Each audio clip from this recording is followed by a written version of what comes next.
Hey kids, this is hexrayvision with Tech Talk number 26 coming at you live, where we get deep into the technicals of all your questions and we cover a lot of interesting projects and tech that we're hoping to see develop in our ecosystem with the RH ecosystem and the Pulse Chain ecosystem. Today, I've got a really interesting crew that I've been excited to talk to. We've got InvestX, Shades, and we have Chrissy, also known as Radical Retro. A lot of these guys are from are involved in not only just the Genius Network, but InvestX has his own platform, and Shades he's kind of everywhere, from what I understand. I'll let them introduce themselves really quickly, and hopefully we'll have some more guests come on here as they can. So go ahead, InvestX, introduce yourself and what you got going on and how you got into crypto. Yeah, hi. Thanks for having me on. I've been listening to this channel with you and your content. Really enjoy it. So brief background by myself. I've been in the space since 2017, based in the UK, and we created InvestX. InvestX is a bridge to traditional task management software tools that you might find like Monday.com, Trello, like organizational tools. And we've merged DEX trading tools, and we've created what we've coined like our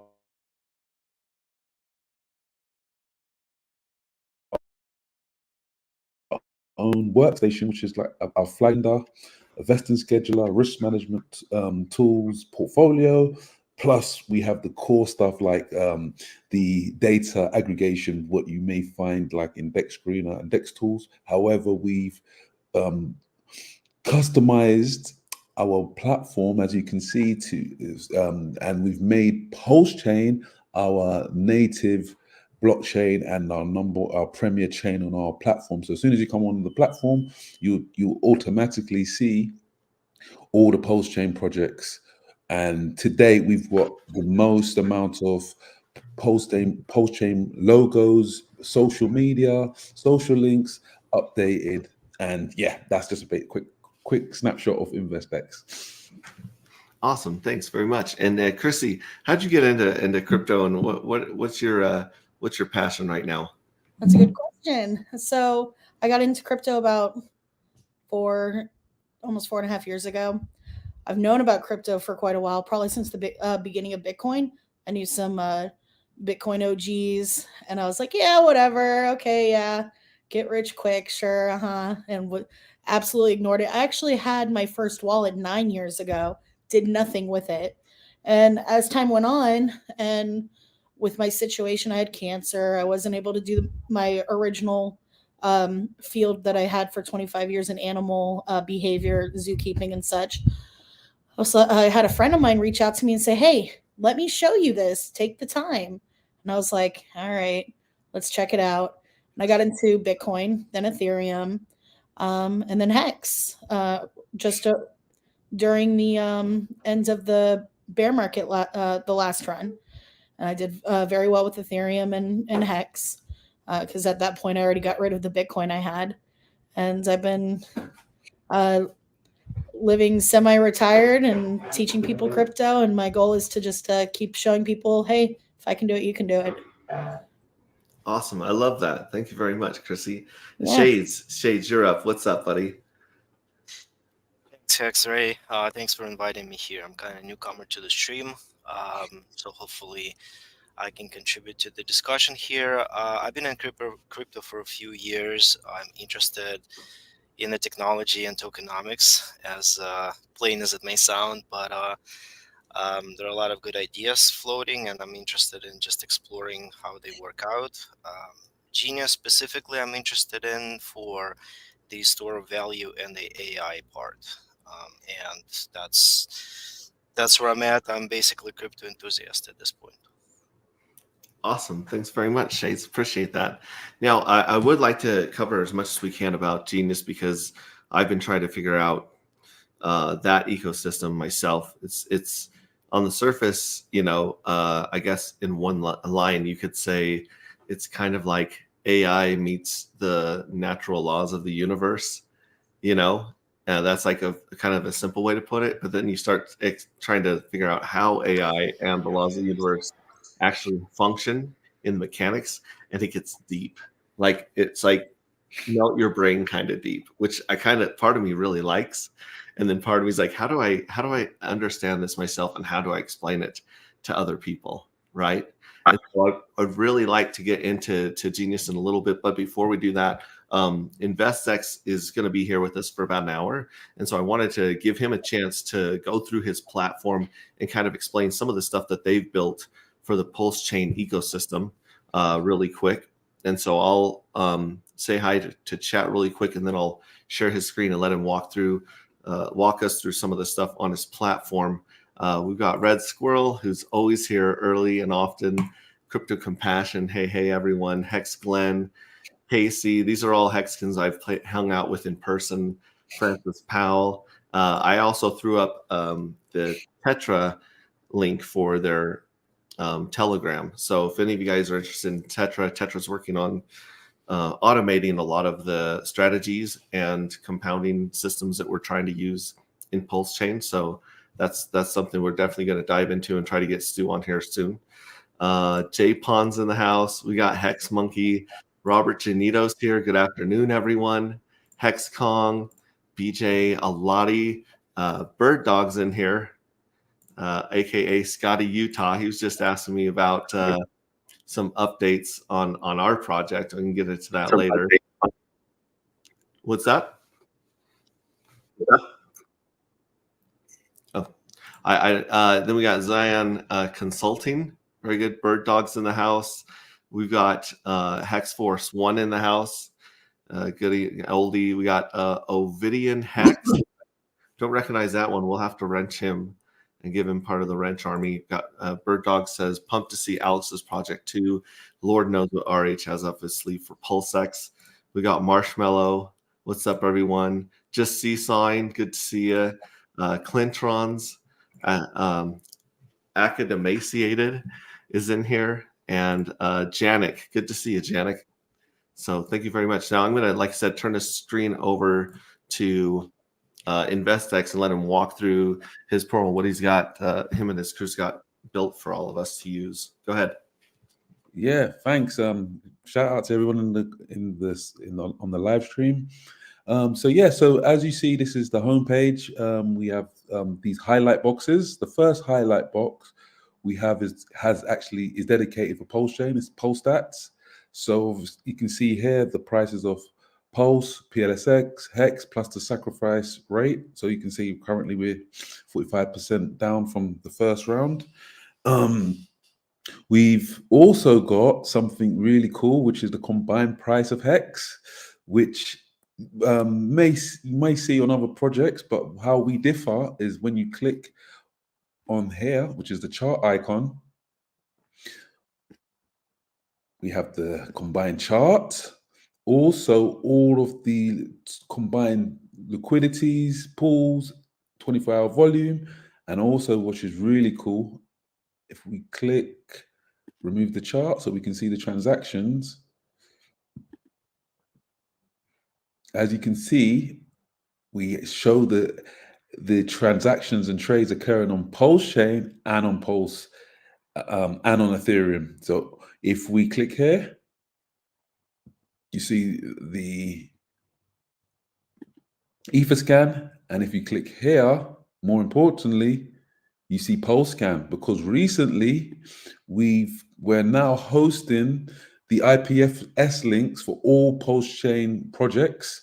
So quick, easy to use access. So for example, you don't have to click two times to get or download the files. We started integrating that from actually earlier today. It went live, so that was great for the space. So if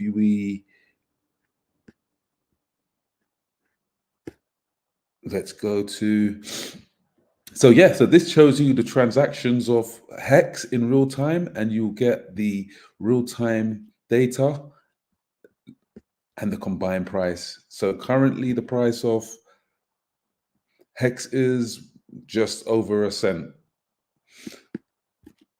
that is really cool. Really happy about that, and because I should have said so as well. I'm actually a day one purchaser of Hex as well, so I've been following Hex from day one, and Richard from 2019. Like I think maybe say May, June 2019. So this is and then so we have also. Then you see the highlights are the highlight boxes. What's trending on Pulse Chain? The biggest gainers on Pulse Chain. However, we do have 9 other blockchains integrated. So we have Ethereum, BNB chain. Let's wait for that to load.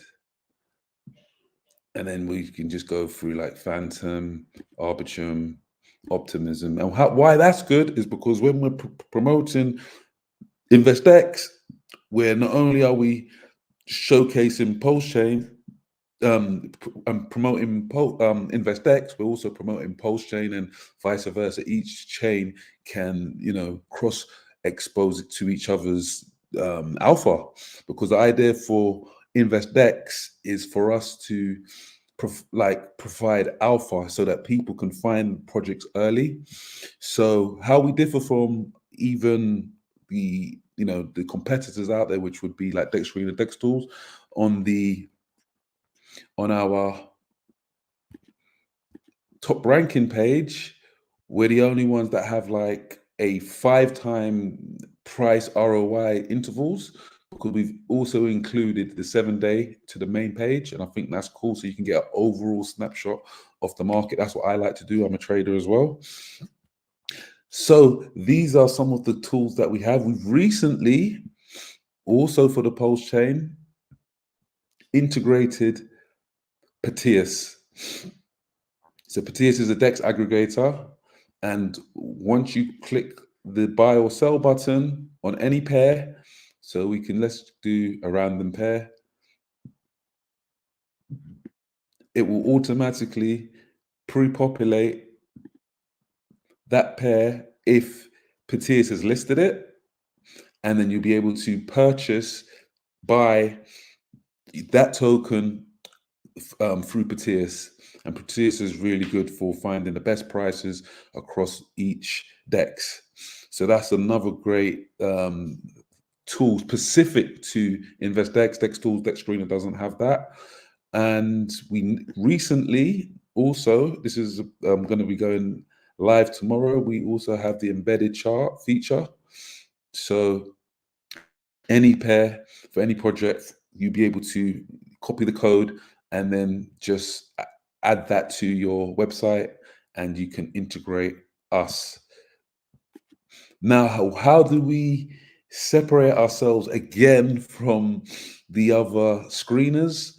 It's what I was talking about originally. We wanted to introduce a more traditional task management organizational suite, and that is what we've called a workstation. So when you click on the workstation, this is an interactive calendar.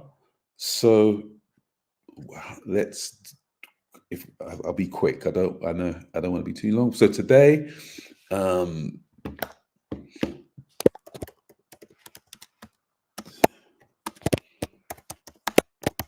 Tech Talk.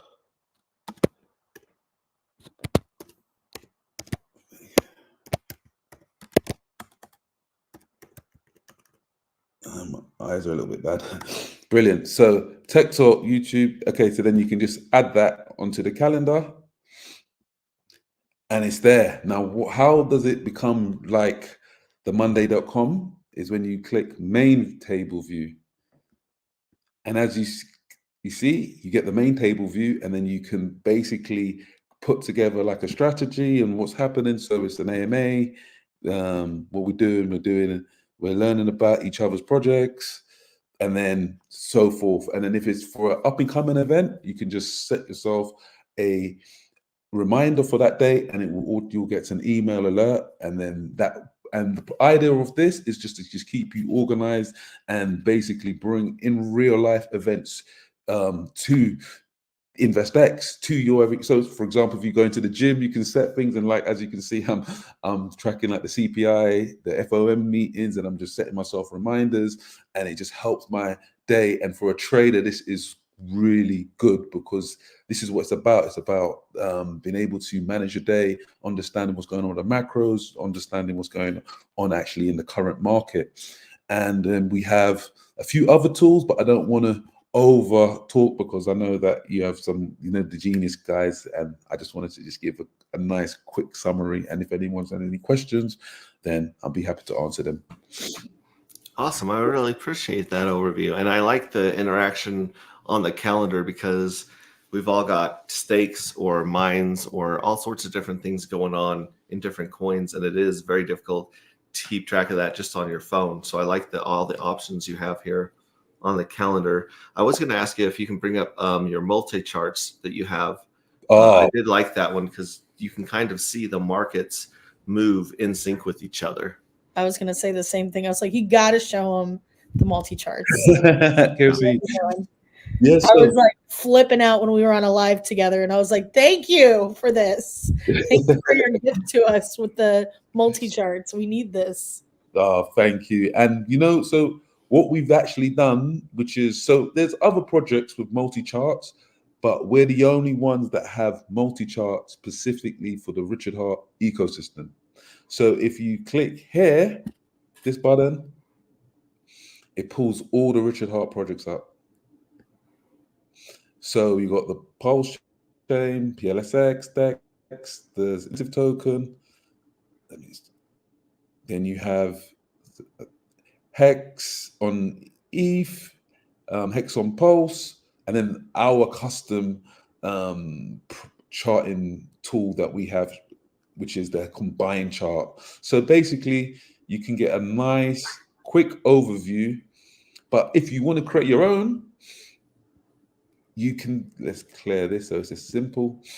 You can just create a template yourself and just by adding the pair, whatever is your favorite pair, and automatically you can have up to 16 charts. And if you really just want to be quick, you can just click this one, which is another one I like, which has Pulse, Bitcoin, Wrapped ETH, BNB, AVAX, all the chains that we have integrated, we have. And why this is good, it gives you an overview of what's going on in the market. I am a trader, so I like to know what's going on with Bitcoin. I like to know the ratios between Pulse and Wrapped BTC, ratio with WETH, and so this is the multi-chart, and we will be adding a few more custom default pages. We actually have one for the top memes. So these are the top memes in the ecosystem. So if we click here, you have HOA, RBC, PP, Pepe on Pulse, Pulse Doge, Pussy, M3, Moon, and the idea is for the multi-chart, and everything we're trying to do is just to tailor things and just make everything intuitive and just easy to use. So that's the multi-charts. Awesome. I appreciate that very much. And we can get into the Tangang discussion a little bit later in the chat. I know people are bringing that up and want to discuss Tangang, but before we get that, and then InvestX, do you guys have a token as well? Is that correct? Yeah, so we have a token. It's the Invest token. It's you wouldn't believe the story, but now you mentioned it. So we launched in 2021, June, and we launched on the BNB chain. We did pretty well, but the thing was as you know, that was going. It was like 3 months after the blow off top for Bitcoin. So ever since we've just been in the bear market, right? We've just been going down with the bear market. So, however, I think with our community, they've really stood behind us because we've proven that we know how to manage our funds, run a business, and we are still here. However, because we were super bullish on Pulse Chain, we moved all our liquidity over the day before the SEC FUD, and we'd locked it. It was a Sunday. We locked all the liquidity on Team Finance, and then the Monday, the SEC FUD came and it was a black swan event, and that was it. Our liquidity was down. So it's been quite a time. However, us coming over onto Pulse Chain fully in terms of we brought over maybe 5,000 wallets, and also maybe from those wallets that came over, maybe to say like maybe 300 to 500 active users. Obviously now it's kind of gone a bit down, but however we're happy because we've been over here in showing our commitment and just building within the community and getting the feedback and just creating something really super cool and just preparing for the bull market. Awesome. That's beautiful. I can't believe how much time and effort you guys have put into this platform and how many options and features you have with it. Now, as far as the token's concerned, the Investec token, does it give you anything special on the site, or does it have any special tokenomics that interact with the platform? Yes, so great question. So the major utility is that the token, which is the Invest token, will give you access to premium features. Since our project has kind of, the prices went down and so forth, and we want to make sure that we have more users, we actually have made the majority of the features free, like more of a freemium process currently. However, there is a tool, which is the risk management tool. So if we go here, and if we go to this icon here, it's a risk management tool. And basically this is, it's nothing too complicated, but it's a tool that just helps our users think ahead. So for example, anytime you want to buy, and if I said to you, would you be happy with a 5x or a 10x? You say generally yes. But in the moment of euphoria, when everybody's rallying now for 100x, everyone's done it. I've been a victim of it a few times. You keep holding, and then guess what? The project comes down and down and down. So with this tool, what you can do is, let's just say we said we're going to mention HOA. So let's add HOA. So what you do now is it will pre-populate the price of HOA, and then let's say the target price is a 10x, which is just one more zero. So let's just go 8, and let's say the buy price is today's buy price, and let's say we're going to put in $1,000. See, so that it'll be this is like a 9.99x.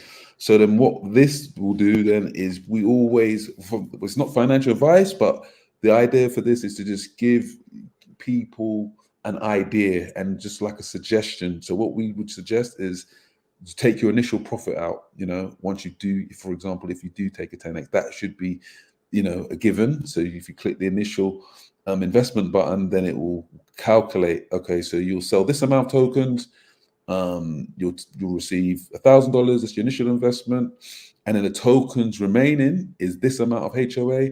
And then for us, this is still a very high risk to reward ratio, and then a low risk to reward ratio will be maybe, let's say, 80% of your tokens, and then you'll take this much money off the table, and then your profit on the initial investment will be 6,300. This is how much HOA tokens you have remaining, and then this is a low risk reward strategy. So this is one of the premium tools, which is gives you access. Because of the price, it's still relatively cheap. I think it would probably be maybe about $30 to $40 depending on the price. I'd have to check, but this would be one of the utilities. And also we have like an NFT project coming up soon, so holders of those tokens will then get access to maybe the free mint, or we're working on the tokenomics, but our holders will benefit from holding these Invest tokens. So when I connect my wallet to the platform, does it just check to see if I have the Investec token? Yes. Or do I spend so much Investec on different premium services? Okay, brilliant question. So with us, with the Web3, and Richard Hart's laws, we do not hold anybody's funds.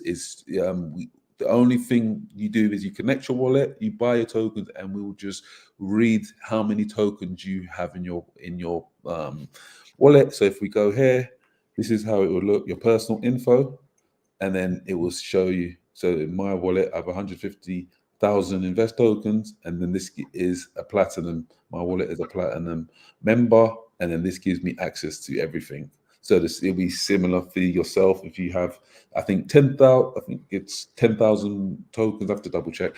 And then you'll be a pro. And then once you're a pro, then it will give you access to the risk management tool. But overall, we've opened up the platform for the next 6 months for everybody to use, get familiar with, and and then obviously when we get more traffic and so forth, then we can just increase like a more tier structure.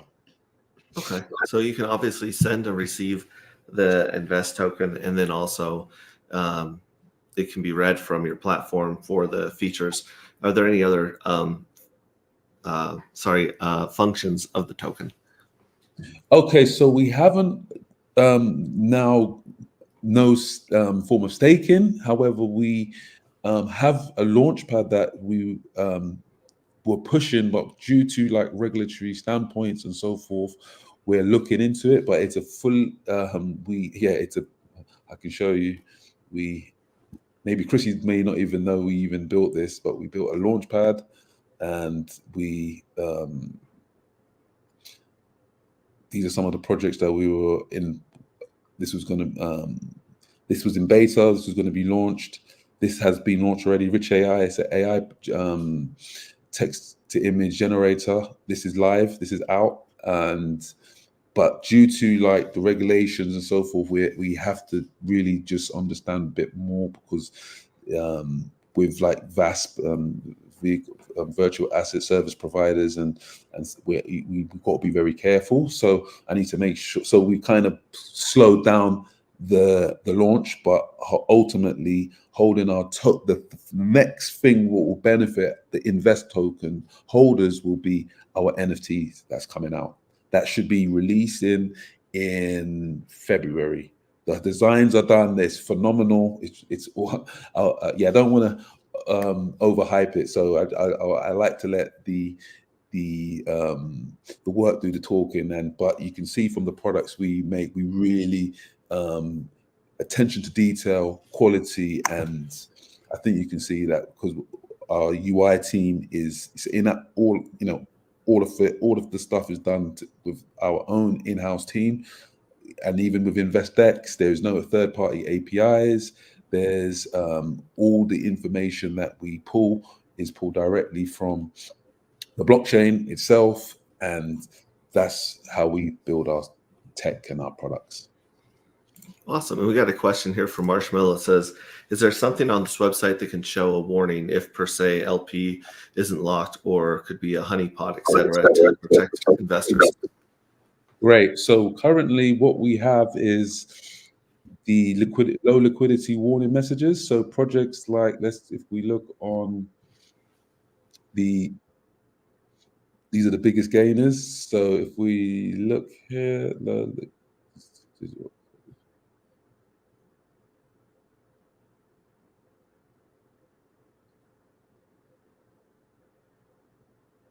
okay, so this one.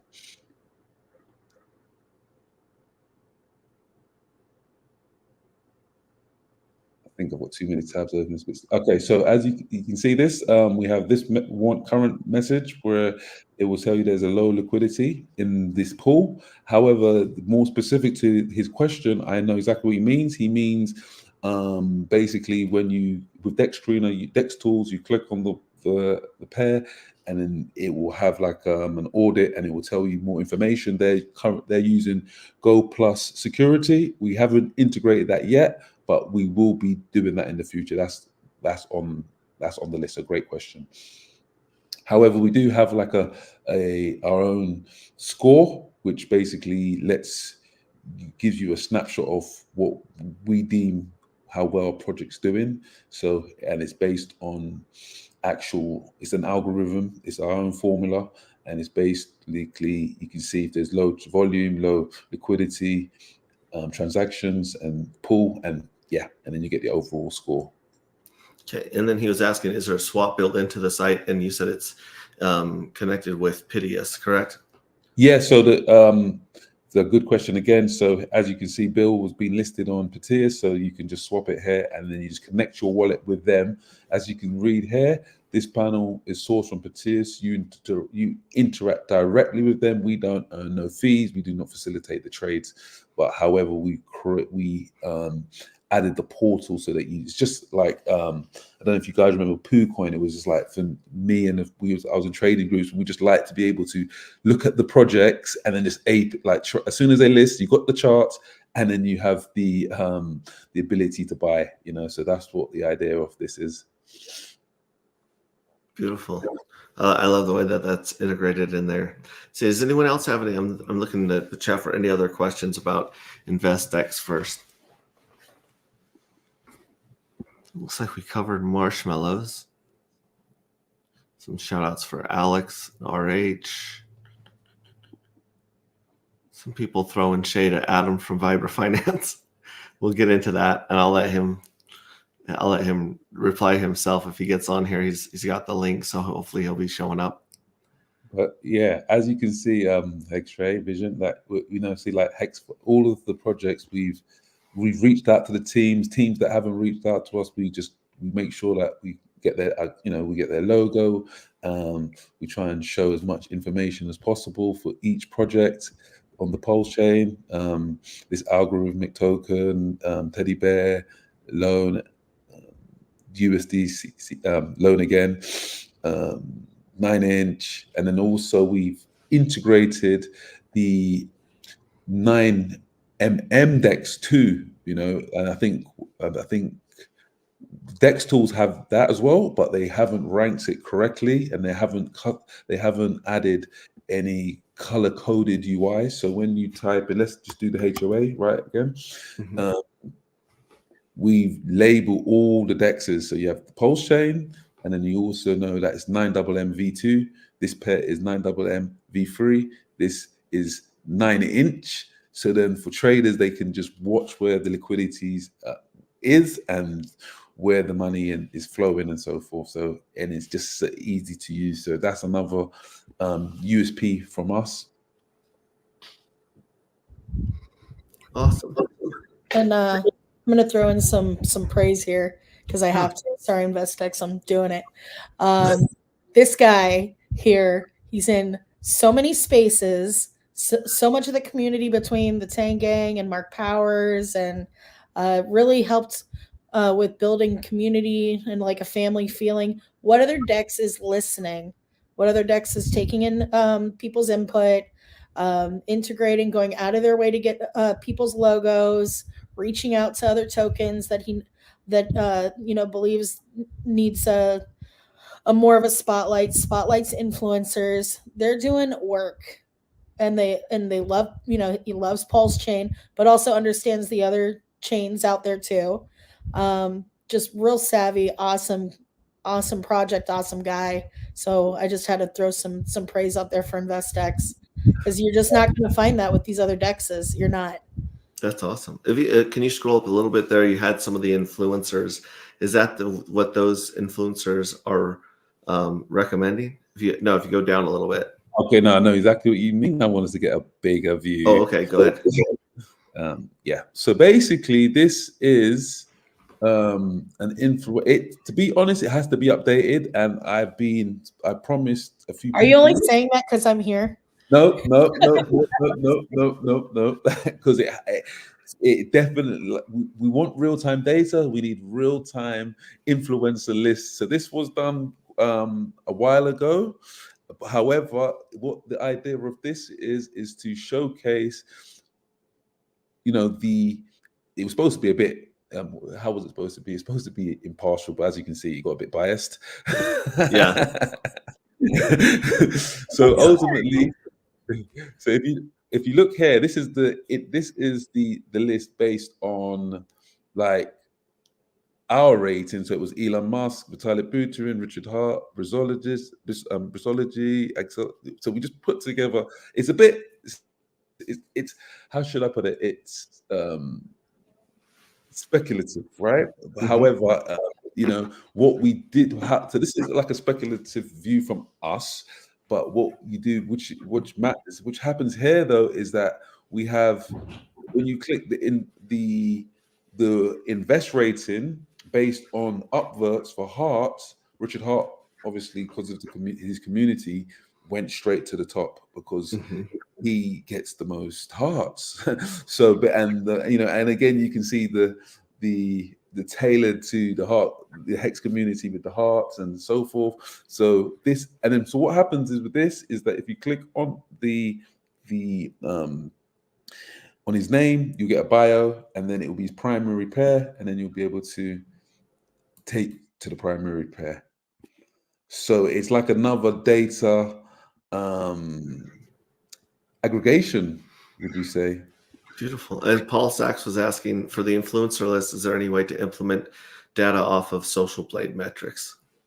See, that's not So that is a great point, and there's something we want to do on the list, definitely, because I think this part of it is so important, because it's like, when you click here,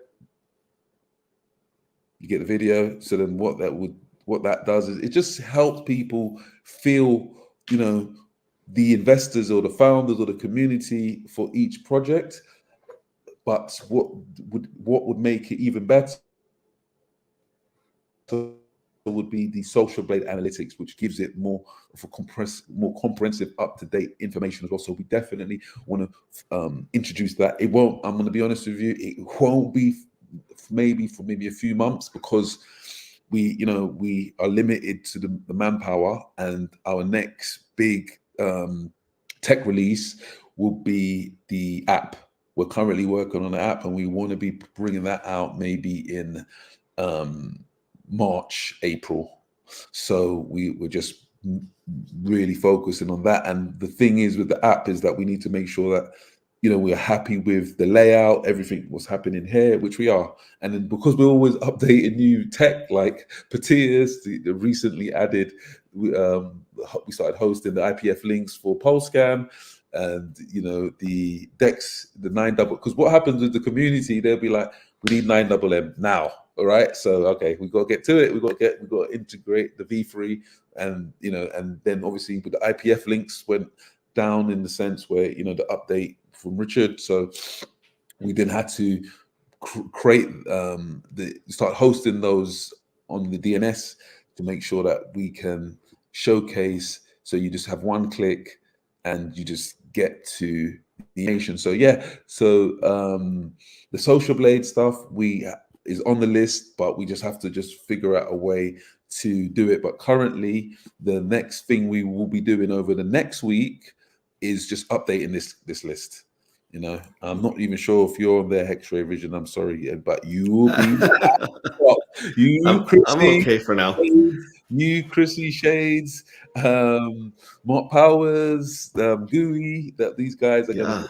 I'm going to do a real new update, and a few people will be coming off. I'm not going to say no names, but it will be ranked a bit lower. I can see a few names should be ranked a little bit All lower. about the rankings. Well, and speaking about ranking lower, Marshall says, just for giggles, you should show the most hated influencers as well. I'd love that. Would also help people stay away from those people. I think that's a great one. The problem with that is our good friend, Rags to Riches. He's going to have everyone downvote the hell out of him. So he's gonna be competing for like the lowest spot on this list because of it's just his thing. It's don't follow, don't like, subscribe. So that would be really funny if we can see where he's gonna find out about this and tell all of his people to downvote him. It's fun. That's fun. Yeah, I like that. I like that idea a lot. So, wow, that's great. Another thing we were talking about in the green room before this, and this is why I put the Telegram for Mintra up here, is there's a possibility to in the future maybe integrate some stuff from Mintra into people's plan here. Their you say Tetra or Mintra?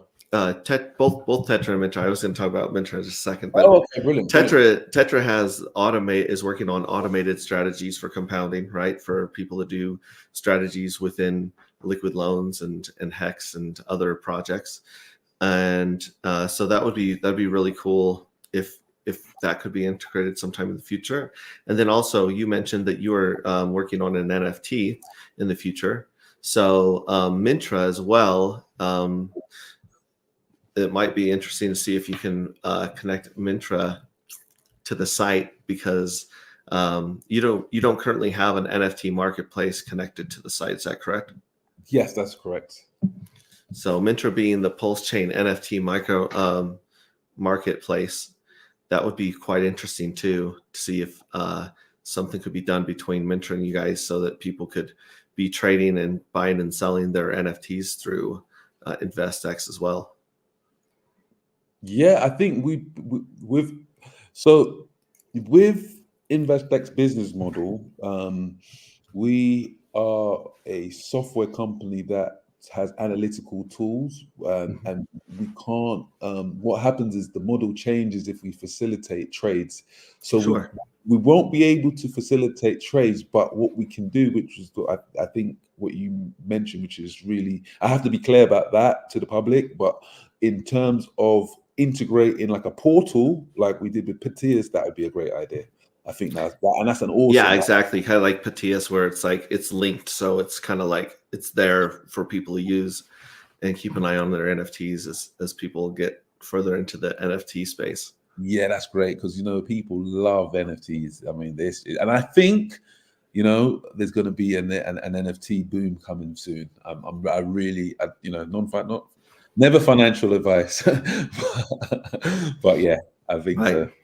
Well, and that's great. We're looking to change the game with we have a token and an NFT coming out that work hand in hand with each other. So we'll be. Yeah, could you tell me the name? Could you tell me the name and I'll type it in? Is it? Well, we haven't launched yet. We're trying to get to audit right now. So we're in the phase where we're trying to get our stuff audited, so that we have kind of a 4-month head start before we start sharing our goods and how it works. That'll help us with the copycats when we launch. But we'll be getting that out pretty soon. Me and Dawn. Wow. So we're excited to share some of the stuff we've been working on there. But does anyone else have any other questions here for InvestX that we can cover when we're on this subject? Paul Sex says maybe Somi isn't their friend.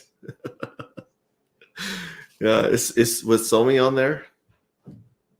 I've really enjoyed the heck out of Somi. I've been inviting him onto my stream, but I haven't got any replies from him yet. No, I haven't had him I haven't added him to the list yet, but I will do. He will get a good score. He'll get a good score. That guy was doing so good that people thought it was AI. That's how good he was doing. So, Yeah, I'm not sure how he puts out all the content and stuff that he does, but he's doing pretty awesome.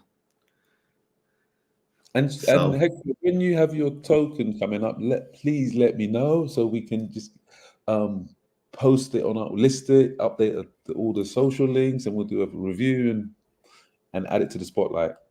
Yeah, I appreciate that. That would be great. That would be absolutely great. Other than the NFT coming out, is there anything else you wanted to speak on regarding the platform? Or obviously people go to investx.io, yes, right? And then can you, well, I guess you can connect more than one wallet to it, but it would just show you the information from the wallet that's pulled up at that time. Is that correct? Yes, that's right.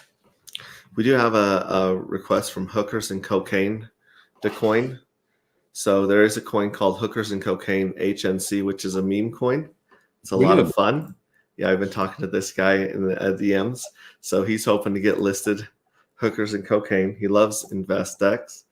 Okay. So what I would say to him is if he could join our Telegram group and DM us, then in there, then if I'll ask all the questions. What I will need is the transparent PNG for the logo. I'll also need all the social links, and just to let him know that the more we just updated our algo for the score. If you have no links, you get an NA and you get less for score. So the more information you provide, the better your score will be. So so just let him know that, and then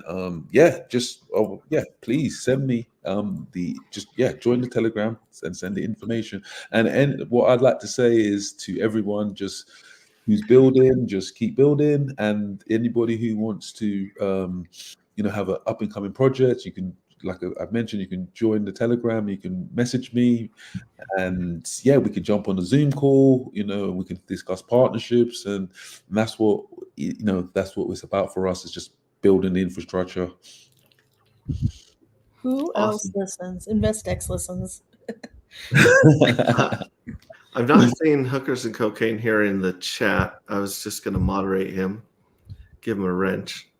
I've wrenched quite a few people here today. So, like Pulse Chain Altcoin, you got a wrench. Garcia Lorenzo, you got a wrench. Double down on 11. Now you're a moderator. Welcome to the wrench army. So that's awesome. Yeah, thanks for being here. Let's see here. He's shown up in my StreamYard chat, but not in my YouTube chat. That's weird. Anyways, okay, so we got that covered. And I've got this here's the Telegram on screen, t.me/investex. If you guys want to go to Telegram and ask him questions and contact him there about InvestX.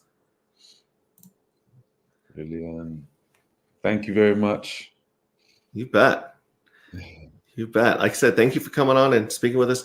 Did you have anything that you wanted to cover outside of InvestX before you had to go?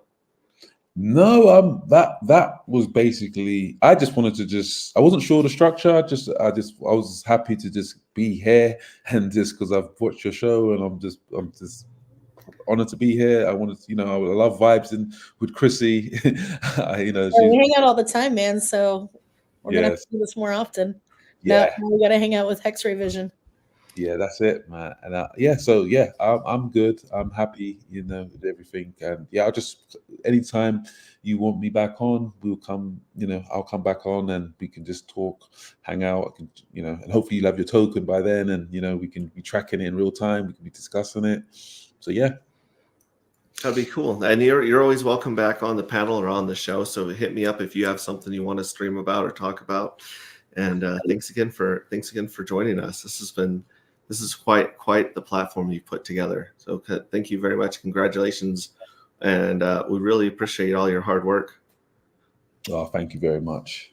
I'll hang about for maybe another 20 minutes because I want to be here for the genius, because that's one of I always call it a blue chip. Oh, my word for genius is a blue chip. So I want to be here for that. And then, I will have to shoot off in a little bit. But You awesome. Awesome. All right. Well, let's jump into the genius token here. I wish I had the ability to play one of those clips. I got a clip that I watched that was that Robert sent me a link to it, and it's the first one that shows up when you launch the app. It's got Richard Feynman talking on it. It's got like the insane visuals and music. I don't know if you guys have seen that clip. It's like how the world works, how to think differently. Are you guys familiar with that clip? Like I said, I wish I had it up and ready to share, but I've watched that clip probably 40 times. Just wow! It's just like so beautiful and immersive and stimulating. And apparently, here it is. So this is the clip to it right here. Oh, let's watch it. I wonder if I can share the screen. I can never get the volume to work. I never hit the right volume button on here.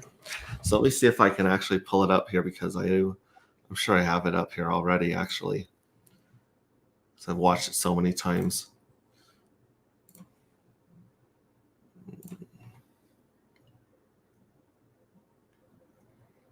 Let's see here.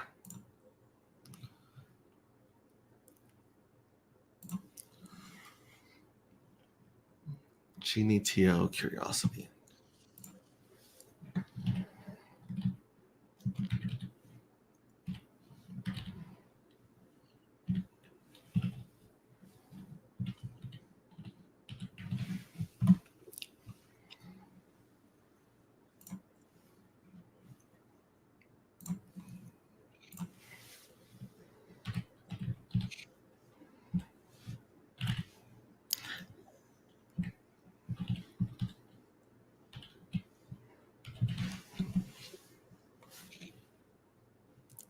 There we go. Let me see if I can share the screen here.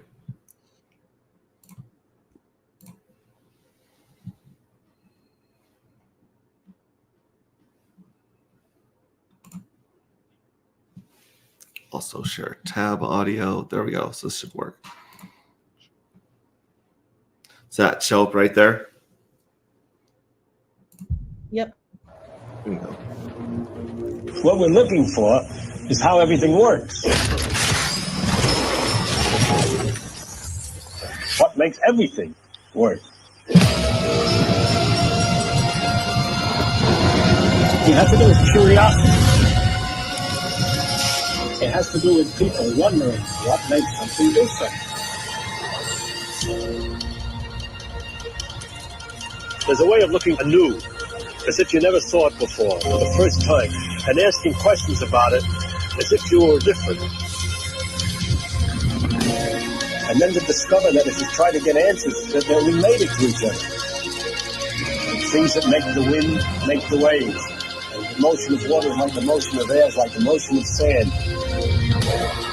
Things have common features. Turns out more and more universal. It's almost unbelievable. The truth is so remarkable, so amazing. It's incredible.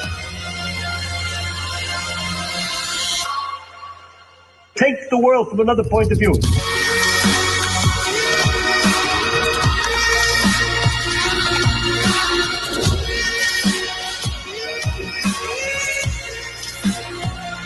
It's curiosity. It's the real who we are, what we are.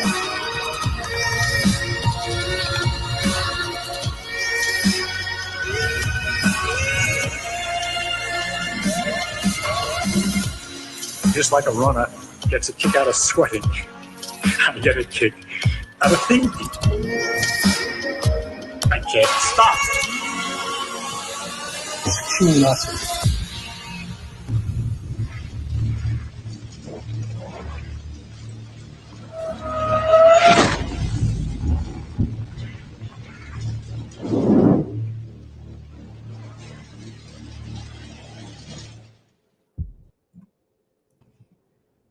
It never gets old. There we go. Yeah, I'm frozen here. Every time I share screen, I get frozen, so I'll have to come back on. But yeah, I was rocking out. I was geeking out. That's like the 50th time I've seen that. Never gets old. It's so great. Yeah, and I was trying to figure out who put that video together, and apparently, like the guy disappeared that was making those videos and content. Yes. And I guess he had a bunch of videos about Hex and Genius as well. So if we can find those and get into those would be great. But yeah, I love the feel of that and the theme of that. So anyways, that's if that doesn't like get you interested in going down the rabbit hole or checking it out, it's pretty interesting. How did you guys find out about Genius and get involved with it? Well, for myself, there were a few people who were involved with, into Ethereum and into Hex. And there was a video that came out that was a Hex Flex that was talking about Genius token. So I went a little deeper into it and seen the white paper, and I've been in before the sacrifice, so I got in. It's still super early. We're still early, being in the bear market, but I came in around that time and had the opportunity to really go in and help the community grow and such. So yeah, pre-sacrifice times is when I found out about Genius. Yeah, it's Hexflex video for me as well, but much Oh, was later. it? Yeah, don't- but I just kind of didn't like follow that sacrifice, but I came in later. I just kind of read the white paper and got interested in that. Yeah. Genius is a hexflex. So I don't know if some people are aware of that, but RH said himself, he said, hey, if you can make hex better, make it better. And there's even a few people who have been involved with hex who are involved in Genius as well. Yeah, it's so I came in at that time. I feel like it's technology that just came onto a different level. It's newer. It's there's a lot of moving parts that make it completely different. Where I think it was easy for Hexkins to kind of go, "Hey, what's that?" Especially it being a hex flex. Mm-hmm. And is there a founder? Is there a team of founders? Are they doxed? There's I think 3 people who are doxed. They're all co-inventors. There's quite a team because there's so many different avenues and different parts. It's almost like a framework. I would call Genius more of a framework. I don't remember how many contracts are even involved. Shades. Well, is it now or after upgrades? I think we're Now, let's say now before upgrades. 6 or 7. Yeah, 6 or there's 6 or 7 7. altogether. Yeah. So there's 6 or 7 interacting smart contracts, correct? Yeah. Yeah. So the school of thought here is that how do you drive synergy off of multiple different areas, right?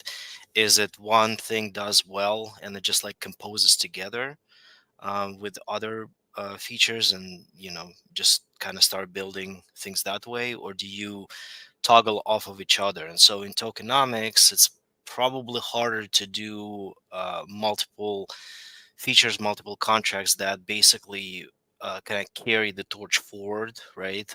Make sure that they can actually implement the mission and the vision of tokenomics throughout the entire system versus basically creating multiple smaller features, have their own kind of ecosystem, and then maybe find synergies, maybe find band-aids, maybe find bridges between the many of them, right?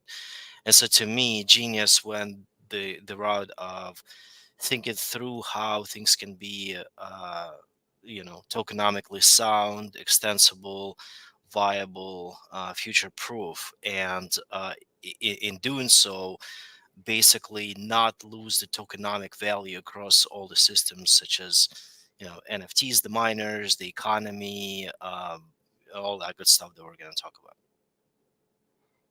Okay. And so as far as going back to the team, do you guys happen to know how many people are working on Genius right now, or? Depending on which section. Like I myself am more focused on working with the devs with the NFT side of things. And the ones, to answer your question earlier on those that are doxed, is Robert and Alex, who are docked, who are some of the co-inventors. And then there's an independent security auditor, because it's been audited a total of 3 times, but the independent security auditor was also doxed as well. I want to say, I know the white paper alone was written by close to 7 people. I want to say I've heard the number of 13 into development, but it could be more because of the NFT side of things as well. Okay, cool. Yeah. Cool. And so Shades gave a more of a philosophical idea, because there's a lot of philosophy involved in Genius, and then of course there's the tech, like the actual nuts and bolts and code that are trying to meet and align with that philosophy, right? You got it. And so the 2 things that I think I kind of understand about Genius is that Hex came along and tokenized time with the T-share, right? And Genius took a look at a couple other scarce resources, which are attention and intention. Basically, people's attention is very scarce and hard to get these days. And then intention is someone doing what they say they're going to do without changing their mind, right?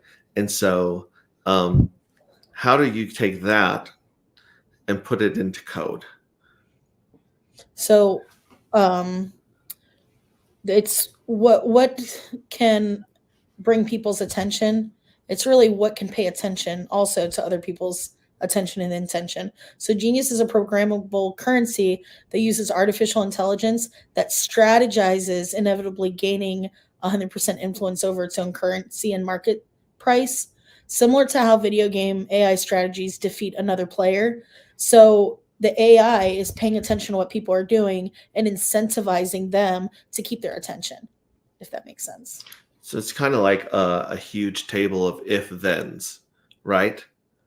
So like in a video game, if a character does one action, then it determines all the possibilities after that action. And then when the character takes another action, it would, cut them down to a smaller group of possibilities. Is that kind of like that can be part of it. There's definitely parts to it because there's different parts of the AI that have different, different goals and different variations of what they're looking at, I'm sure. And in value, the reason cryptocurrencies are unavailable to sustain economically, record-breaking prices increases because none of the current blockchain solutions address the problem of liquidity and address these issues of attention, intention. So the AI is very important on how it's going to continue moving the ecosystem in this framework of what Genius is and what it is and what it's becoming. Great. What do you think about that, Shades? Can you add it to this? Well, I don't even know if I know what question I'm asking. No, go ahead. No, you're good. So I'll probably take it from a different perspective. You mentioned table of if else's. I think the notion of AI is just not well understood overall, right? It's a concept that kind of screamed into existence in the past year, and everybody's sort of trying to figure out what it is. And most of the people who are trying to figure out what it is kind of live in the neural language model where you basically interface with a chatbot, you ask a question, and then that bot has some knowledge of where to find the answers and can understand what you're asking and basically give you an answer, right? So that's a common understanding of AI from people. However, the whole field of AI is so vast, and if I was to kind of summarize what it is basically an application of a intelligence onto a problem, right? If you want to race a car, you can have an AI to efficiently cut the corners on the track, right? If you want to do if you want to understand essays and rewrite them well, that's going to be the language model. But if you want to kind of play in finance, you really need to pose a problem and start solving it in an intelligent way. And so Genius AI is just an application of a set of rules and set of algorithms to solve a problem. The problem of absence of a market maker, right? And so let's unpack that a little bit. In central exchange, you have order book, right? You've got two parties trying to make a trade, and then you have a third party who provides liquidity. And everything is good when the liquidity is nice. You can make a trade with less slippage, right? On a DEX, when it was implemented, the order book could not work. And so what they've done, they basically created an algorithm to basically say, here's the ratio between two parties trading, but there's also an LP provider that says, okay, I've seen you paying 2 tokens for a token here, and then maybe the next step is going to be 2.5 tokens for 1 token here. right? So while we don't have order books, we do have ratios, but there's also a third party, a DEX and a liquidity provider. So the innovation for Genius is essentially taking it one step further and saying that what if we have a market maker middleman that is code through and through without having human participation from decision making perspective, but do have human intake of the intent of trading the 2 tokens for one or 2.5 tokens for one, right? And so if we were to look at the liquidity that way, AI in Genius is essentially solving the issue of a middleman for a DEX having internal liquidity set up and essentially not only knowing its own price, but figuring out ways to predict the new price and giving people choices to trade on that price. And so you have two parties that are trying to trade Genius, but the liquidity provider and liquidity market maker is an independent arbiter that is uncoercible, uncorruptible, unbribable, right? That's what AI is trying to achieve. It's trying to achieve a hold on its own price. And once it's done, then essentially you create an economy because it's just two people meeting in the market and exchanging cash, right? It's how it's always been, and that's how crypto is trying to solve the same issue, coming full circle through the order books, coming full circle through market making into a entity that is intelligent enough to be able to bring the two parties together, know its own price, and influence its own price. That's one aspect of Genius AI. And the other aspect of Genius AI is essentially using a network of miners. And here miners are your, your common, staking mechanisms and other protocols, right? But it's just a mechanism that is being extended to create a network of miners that feed into a ratio of participation. Radical Retro talked about intention and attention, and so miners is the intent to earn yield, right? So AI and Genius, is basically taking it one step further and saying that's a network of miners. No longer you will be the individual miner earning the yield. You're going to be a network of miners. Not only you're going to be earning yield for yourself, but also you're going to be helping the system of creating the balance and predict where the market is actually going. Because what happens during the cycle on the upswing, everybody's buying, and then on the downswing, everyone is selling. How do you make sure in the store of value? How do you make things more smooth and keep things kind of in balance as an economy would, right? And so here the miners act as buffers to calculate the next move for the entire ecosystem. I'm going to stop here, but that's basically where the innovation for Genius was mostly, without going into the actual implementation of it in code. Does that make sense? Yeah, so let me see if I can try and repeat that to you to see if I understand it correctly. You've got markets behaving as markets do, and the market is a reflection of people's emotions, right? You're seeing the greed and the fear being expressed in candles on the chart for the most part.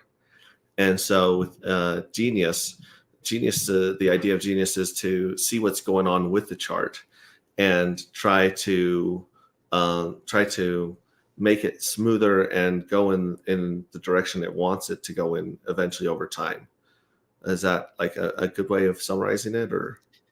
Yeah, just let's think of a chart as an external entity that somebody is actually creating by selling and buying, right?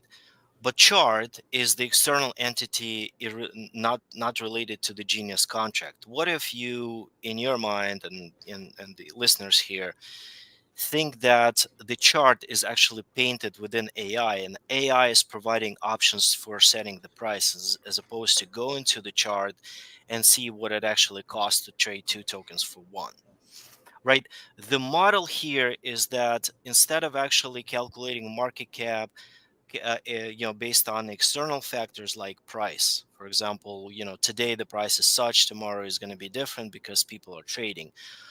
Why don't we take the intention of people coming in and depositing Genius for collateral, or depositing collateral for Genius, right, internally to the contract, and the ratio of it is no longer going to be created by DEX. It is going to be created truly by the intent of people to trade it internally to the contract. Because when we talk about price and the chart, we also talk about multitude of different players.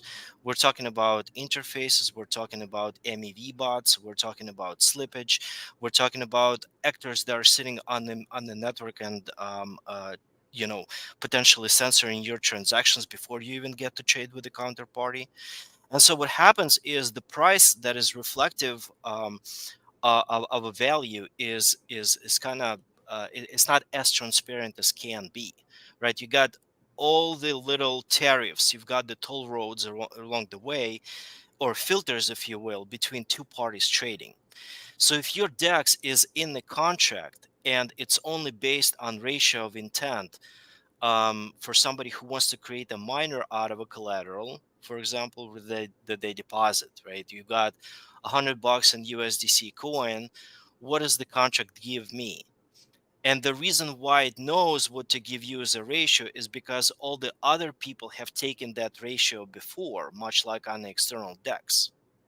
Right. And so, but you do not have the MEV bots. You don't have any slippage. You just get it. You want $100 for 100,000 Genie, and you just get it. Right. No more moving across the liquidity points. No more calculating the ratio between the collateral and Genius token. It's just basically pure intent. Do I want to create the miner? Do I want to end the miner? And do I want to settle, the collateral out of Genius contract for a specific amount of Genius?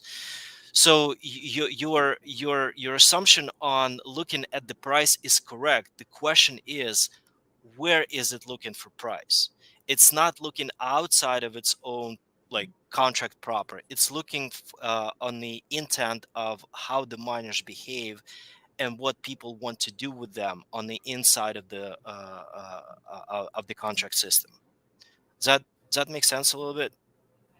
A little bit. Okay. I think I'm actually a little more confused now because there's more than one way for the Genius smart contracts to influence the price. Correct? I mean, because Yes. you have miners, you have either stakers or collateralizers or both. Yes, that's correct. There are different types of miners. Think of it this way: you have $100 that you want to create a miner of. You don't have to buy Genius to create a miner, much like you would do elsewhere, right? You can just use that as a collateral to pledge to create your collateral miner. Think of it as a pawn shop. You show up with something, right? And you want to get money for it to spend elsewhere, and the shop tells you, okay, no problem, I'll take your collateral, and I'm going to give you money. You're going to pay a small price for it, and I expect you to come back in 30 days and pay for your for what you've deposited. Give me money back, and I'll give you stuff what you brought back, right? Collateralization for Genius is similar to that. You show up with USDC coin and you say, I'd like to get a 90-day miner, and the ratio that I would like to take is, I'm going to take it from the vault, right? And the vault says, maybe 100,000 Genie for $100. No problem. Give it to me. I'll create a miner and I'll come back in 90 days and reclaim it, right? While I'm reclaiming it, the pawn shop itself is actually making yield for the miner as opposed to taking yield from you, right? As a fee for storing stuff with them before you come back and give the ticket and get your stuff back by paying it back. And so what happens is your money, your USDC collateral, is working for you, being turned into miners. That's one side of the miner. That's a collateral mining. You can go to an external DEX and you can say, I have $100 of USDC. I'd like to get maybe $100,000, 100,000 genie for it. Sure, no problem. You pay the fee. It's no longer 90,000, no longer 100,000. It's probably 95,000. Then you have the MEV bot that takes a little bit of a plays with your request and gives you worse price because it works on the spread, right? So now you're back to 90,000 genius for $100. But in the end, you get genie, and then you can go and say to the contract, much like many other time lock deposits, hey, I'd like to stake it, or I'd like to mine it for 90 days. Sure, no problem. That's another type of the miner. And the third type of the miner is a variation of the second type of the miner, is basically difference on the policy.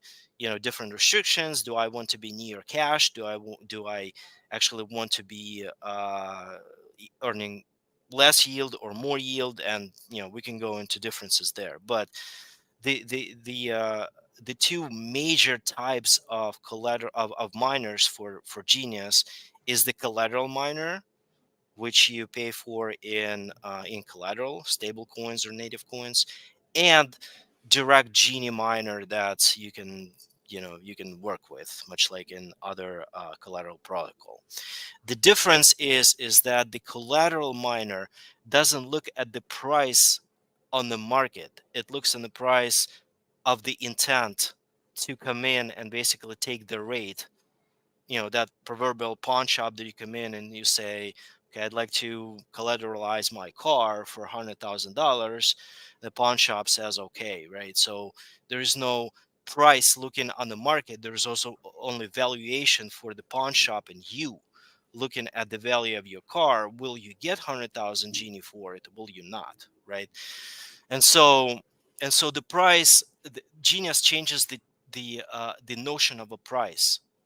The source of the price is no longer only the market, it's also the collateral system, and those two prices may be different. But that's why the arbitrage may exist for different traders that can work with Genius on both sides. There's more to the story, but did we get to that point at least? So besides the economy of just Genie trading on a DEX, for instance, there's also economies within the Genius ecosystem as well. That's correct.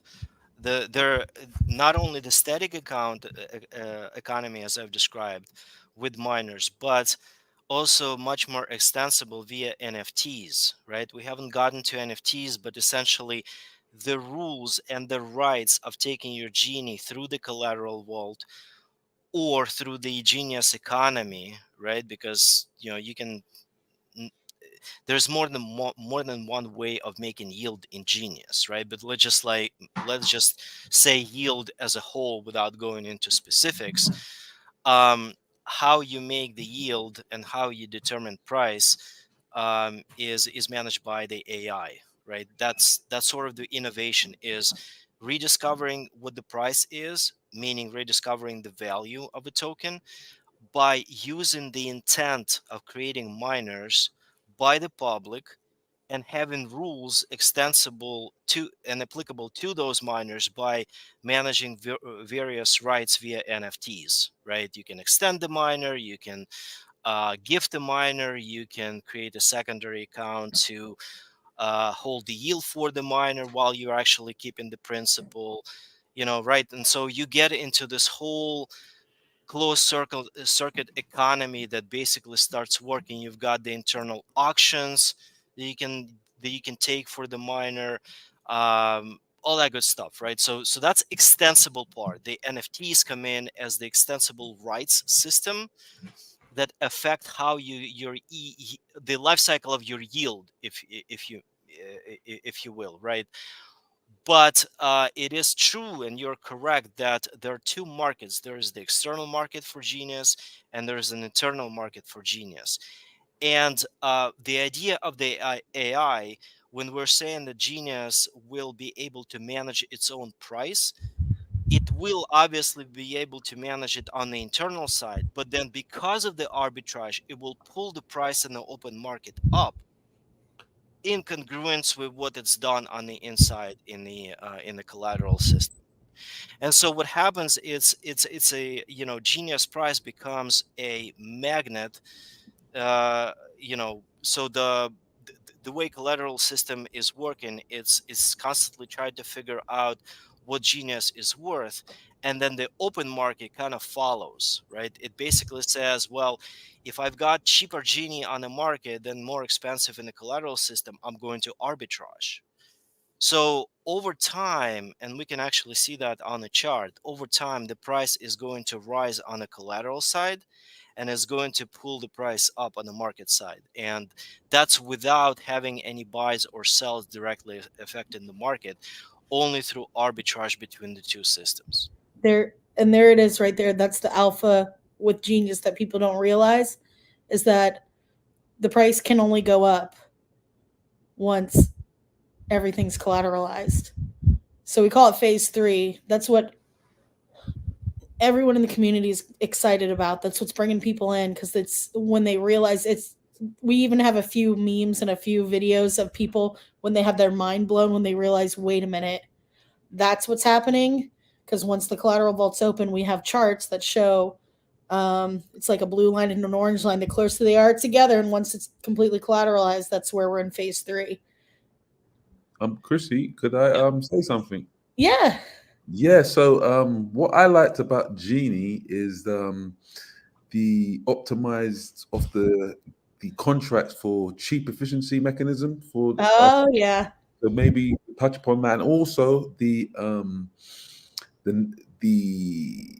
scrape it, the scrape miners, and also the native token auctions.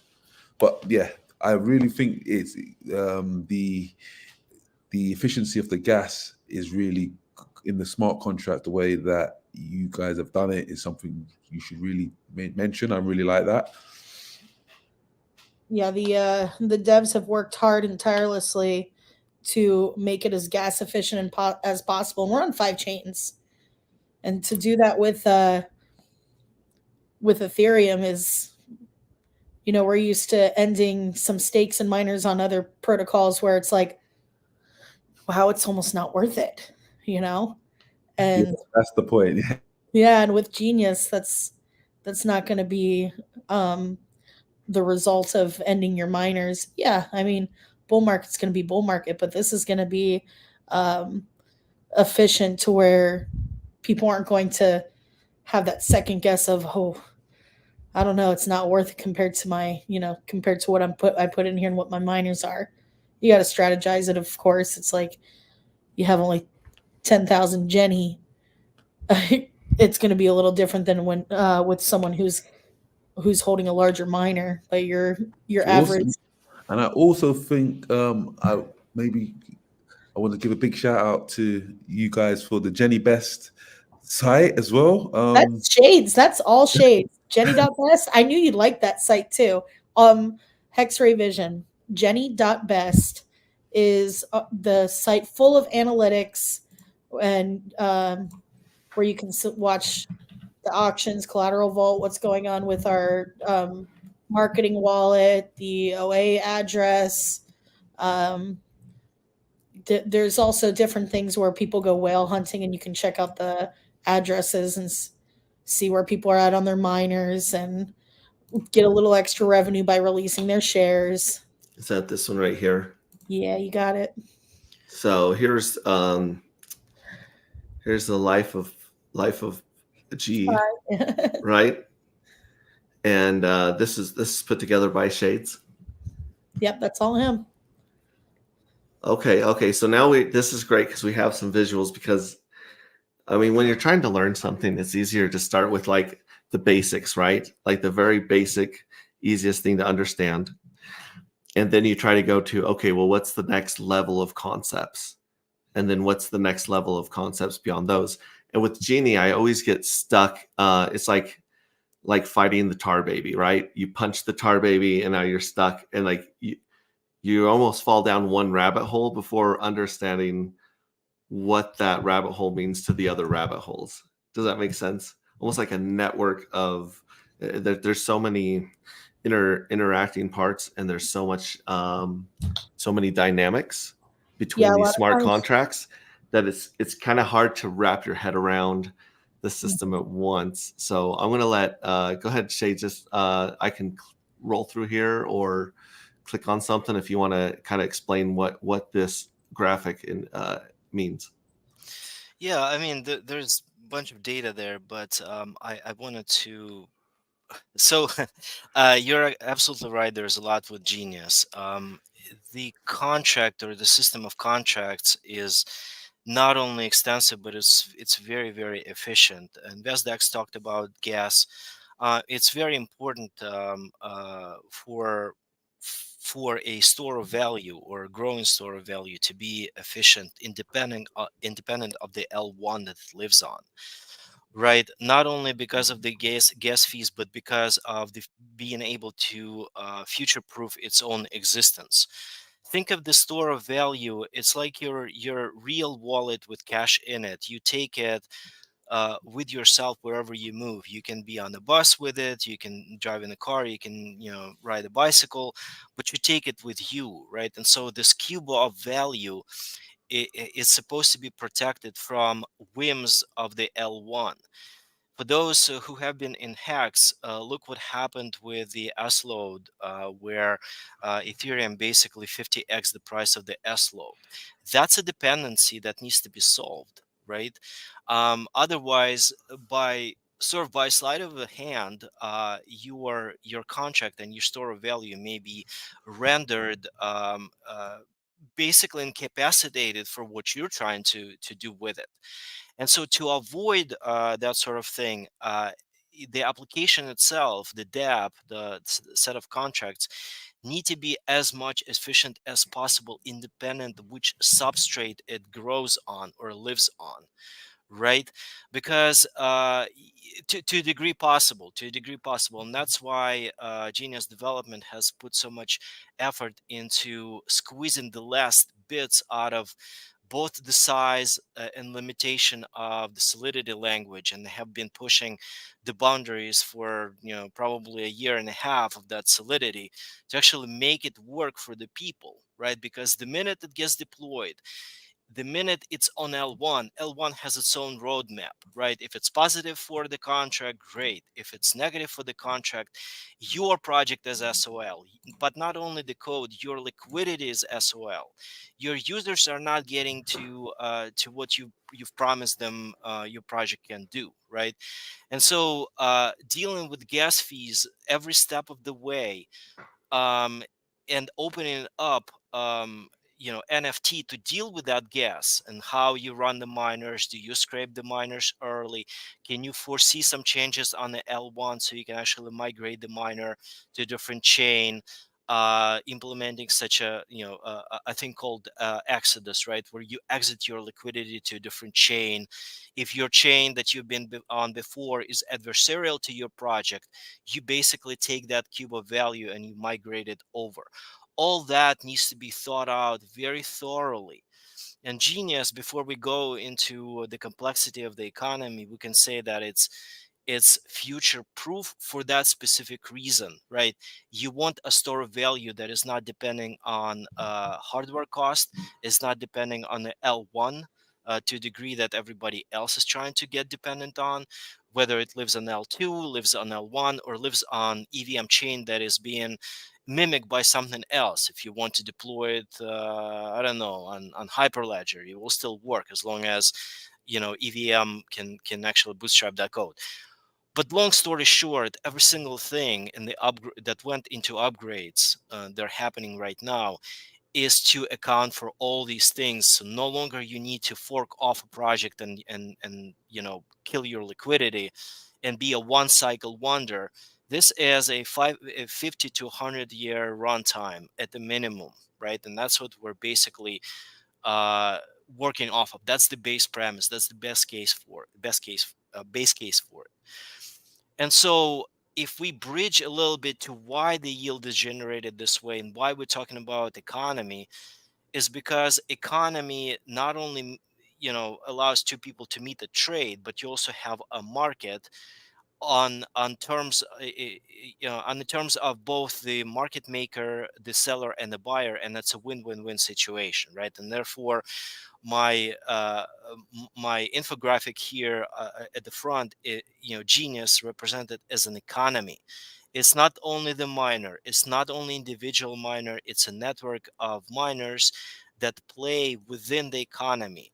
The miner economy, you've got the economy for royalties, which we may get to, that have to do with NFTs, right, where people can actually make royalty off of their NFTs and then deploy NFT miners, if you will, not only to affect the miners that exist, but also create another entity of your NFT and get royalty for it.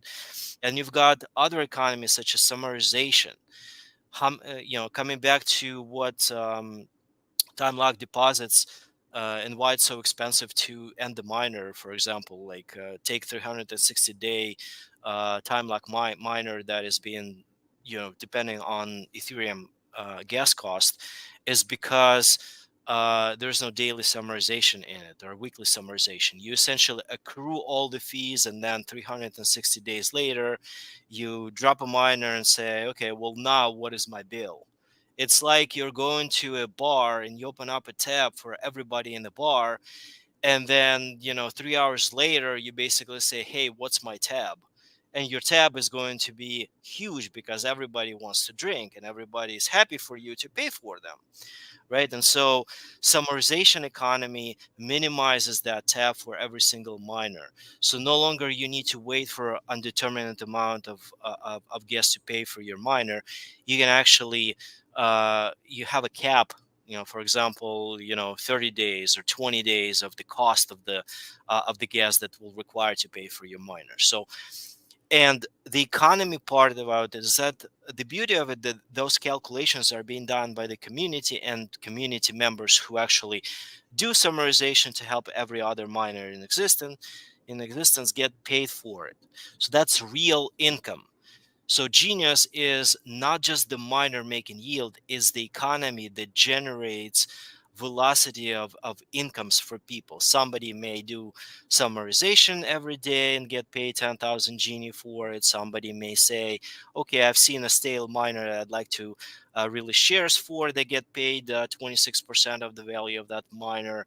Somebody may say, I'd like to sell NFT and have that NFT make revenue for me. They can do that. Somebody can say, I'd like to buy the NFT for the right to extend a third-party miner or scrape some yield from it, and therefore you have the velocity of that economy going on and on and on, independent of the yield the miners are making. So you have multiple sources of income in the economy that sustain synergistically the burn, the reward, and the royalties that participants of that economy are making. So that's a 30,000 foot overview why Genius is not just a suite of contracts, not just to serve the miners for the sake of making yield. It is a true economy that is extensible and that has been designed to be viable in the future, independent of what substrate it runs on. And therefore, it is on 5 chains right now, right? Because it's a defense in depth for somebody to decide, I'd like to stay on Ethereum or I'd like to stay on Avalanche. If you look at the fees for Avalanche for the past month, you've got a 1,200% increase of fees on Avalanche just because of the popularity. And if you think that your L1 wants to be popular and it will achieve success, your store of value has to be independent from it, but use it as a hosting mechanism for your value. So Genius is a self-sustained economy that uses collateralization of native coins or stable coins. It has mechanisms like mining, time lock deposit, right? To basically to help make one part of the yield from the active miners, but it also, I started my my first sentence was, about two philosophical trains of thought. One thought, when you have multiple disparate contracts that don't work together but may have some bridges between them, right? And so it's a valid system. uh, but the other side of the story is it's a synergy between multiple contracts that work together to create an economy. So 2 plus 2 in that economy is 6. It's no longer 4, right? So that's what Genius is trying to achieve. It's trying to toggle. It's trying to bounce off of various features tokenomically, where it rewards the miners, where it rewards the participants in the economy, where it rewards the NFT holders, where it rewards the NFT creators, where it rewards summarizers, where it rewards people who want to do arbitrage between the market and the internal collateral vault, and takes percentage of each activity and basically benefits the entire system that is in existence in order for it to be viable for 50 to 100 years from now.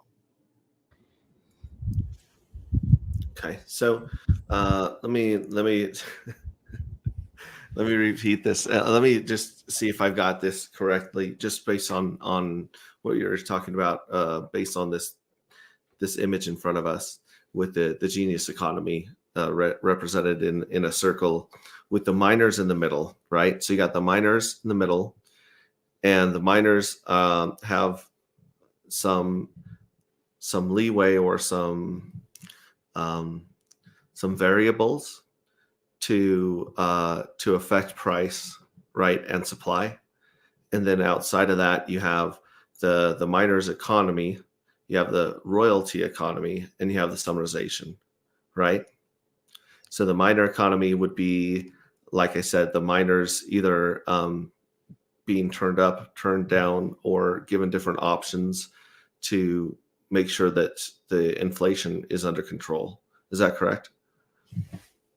So in the middle of there, while it says miners, in the very middle there's an AI, Okay. right? And so that is the crux of what AI is feeding. It's feeding the economy for royalties for miners by adjusting the yield based on the intent of people creating miners or ending the miners, and it also manages the price weight ratio or the penalties when, for example, too many miners end at the same time, right? It adjusts the system to smooth out the exit. For example, when you have bull market that's coming to the end, right, and everybody's trying to cash out. Well, if you are loyal to the system, a lot of time lock contracts punish you for that, right? Because you can early end the miner and basically get the hell out of there by making profit. And so, while this is all good and well, um, the Genius ecosystem or AI is able to adjust how many miners exit and what they're getting paid based on the number of miners are exiting or forecast what the next price is going to be. So the curve, if you think about the curve of miner exit and the profit that they make with the fees that they're leaving on the table, is a lot smoother, right? And so the value of Genius token doesn't get dumped 93 to 98% right away. It basically smooths out. That exit is being held. There is a floor that happens when a lot of miners are exiting. And because we're talking about store of value, it is imperative for store of value to be floor based, not only on the upside, but also on the downside, right? And so AI strategizes not only to take control of its price to accelerate the appreciation, as we all want here in the bull, right? But also to smooth out the sort of the curve down, right? When miners exit. And so AI is in the middle for every single thing that is going on, be it the miner yield, how to make better yield, what price to offer to people who want to settle into their collateral or take miners by providing collateral. AI is managing how much the intent of people creating royalty miners, right? So there's collateral miner and there's an advanced miner, but there's also a royalty miner. A royalty miner is essentially a way to for somebody to buy an NFT pack, for their enjoyment or for the rights to scrape the miner or extend the miner, whichever the case may be. But also because it's an economy, the backside of where they pay for the NFTs, the money that got paid for the NFTs get deposited into collateral vault and they make yield, right? And so that's why miner economy and royalty economy is circling around the AI who's strategizing what to do next for the benefit of genius. And then summarization economy, and there's a on the interface on top there is a blue button that says economy on there. There the various statistics which we can look at, or the listeners can look at their own leisure. But the third bottom on the top, yeah, that guy, the blue. The analytics right here. No, the economy Economy? versus economy. Yeah. So Okay, so if you want summarize. to, yeah, if you want to go for example for a summarization, if you want to choose your chain, call it like BSC or Polygon or whatever the case may be, right? You can basically see how active summarization is, how much people are actually getting paid for helping the network stay afloat and viable, and for all miners to benefit from gas savings, right? And so it really truly is an economy. If you missed those gaps between the green bars there, for example, Mhm. are the missed opportunities where the network didn't get summarized. And what happens next? It gets summarized twice, right? So people get paid 2x the amount they would have gotten paid if they did summarize on a daily. And so there are arbitrage opportunities. If, for example, gas fees are too high, nobody wants to summarize that day, and maybe tomorrow the gas fees drop, then somebody comes in and makes 2x on that. So this is definitely not a deep dive into the economy and what those things represent, but it kind of shows you that the economy is not only the miner making yield, it's also the auxiliary and like supporting features that make people go in. For example, if I'm a trader, I don't even care about summarization. All I care is about making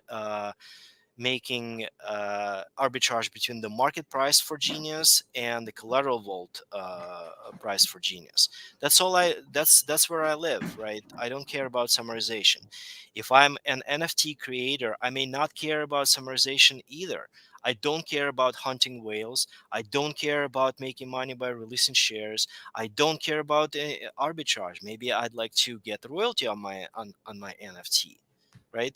And if I'm the miner, I only care about making yield off of my miner. I don't care about NFTs. Perhaps maybe I want to keep my miner to the maturity, or maybe I am strategizing to play it safe and say keep my miner for 50% of the time and then auction it off and make my money back that way, right? And so all these, so that's why when Radical is talking about intention and attention, those two things applied strictly and egotistically to their own domain. Somebody who wants to trade well, somebody who wants to make money summarizing, somebody who wants to make money with NFT royalty. Only playing in their own sandbox benefit the entire Genius system because there are fees that are getting burned, because there are rewards that are being pushed to miners, and because there is inflation that is being intelligently distributed to active participants of the system, right? That's the economy. The economy that allows multiple tiers of participants create a win-win situation for them without having a zero-sum game on the exit when the bull market ends, right? And it continues to allow economic opportunities into the downturn for the years to come, right? By creating a floor, and all of that is being tied to the AI foreseeing the price movements. Okay, Yeah. so I'm just trying to make sense a little bit of the analogy of the bar tab and the summarization. So, for instance, you got like 100 people in the bar, and they all have their own tab. If they all go to pay, Visa or MasterCard's going to hit you with a fee, or they're going to hit the bar with a fee, right? Like we've probably all gone places where they say, listen, we want you to give us cash, but if you use a card, it's like $3 extra that they charge you or that they get charged.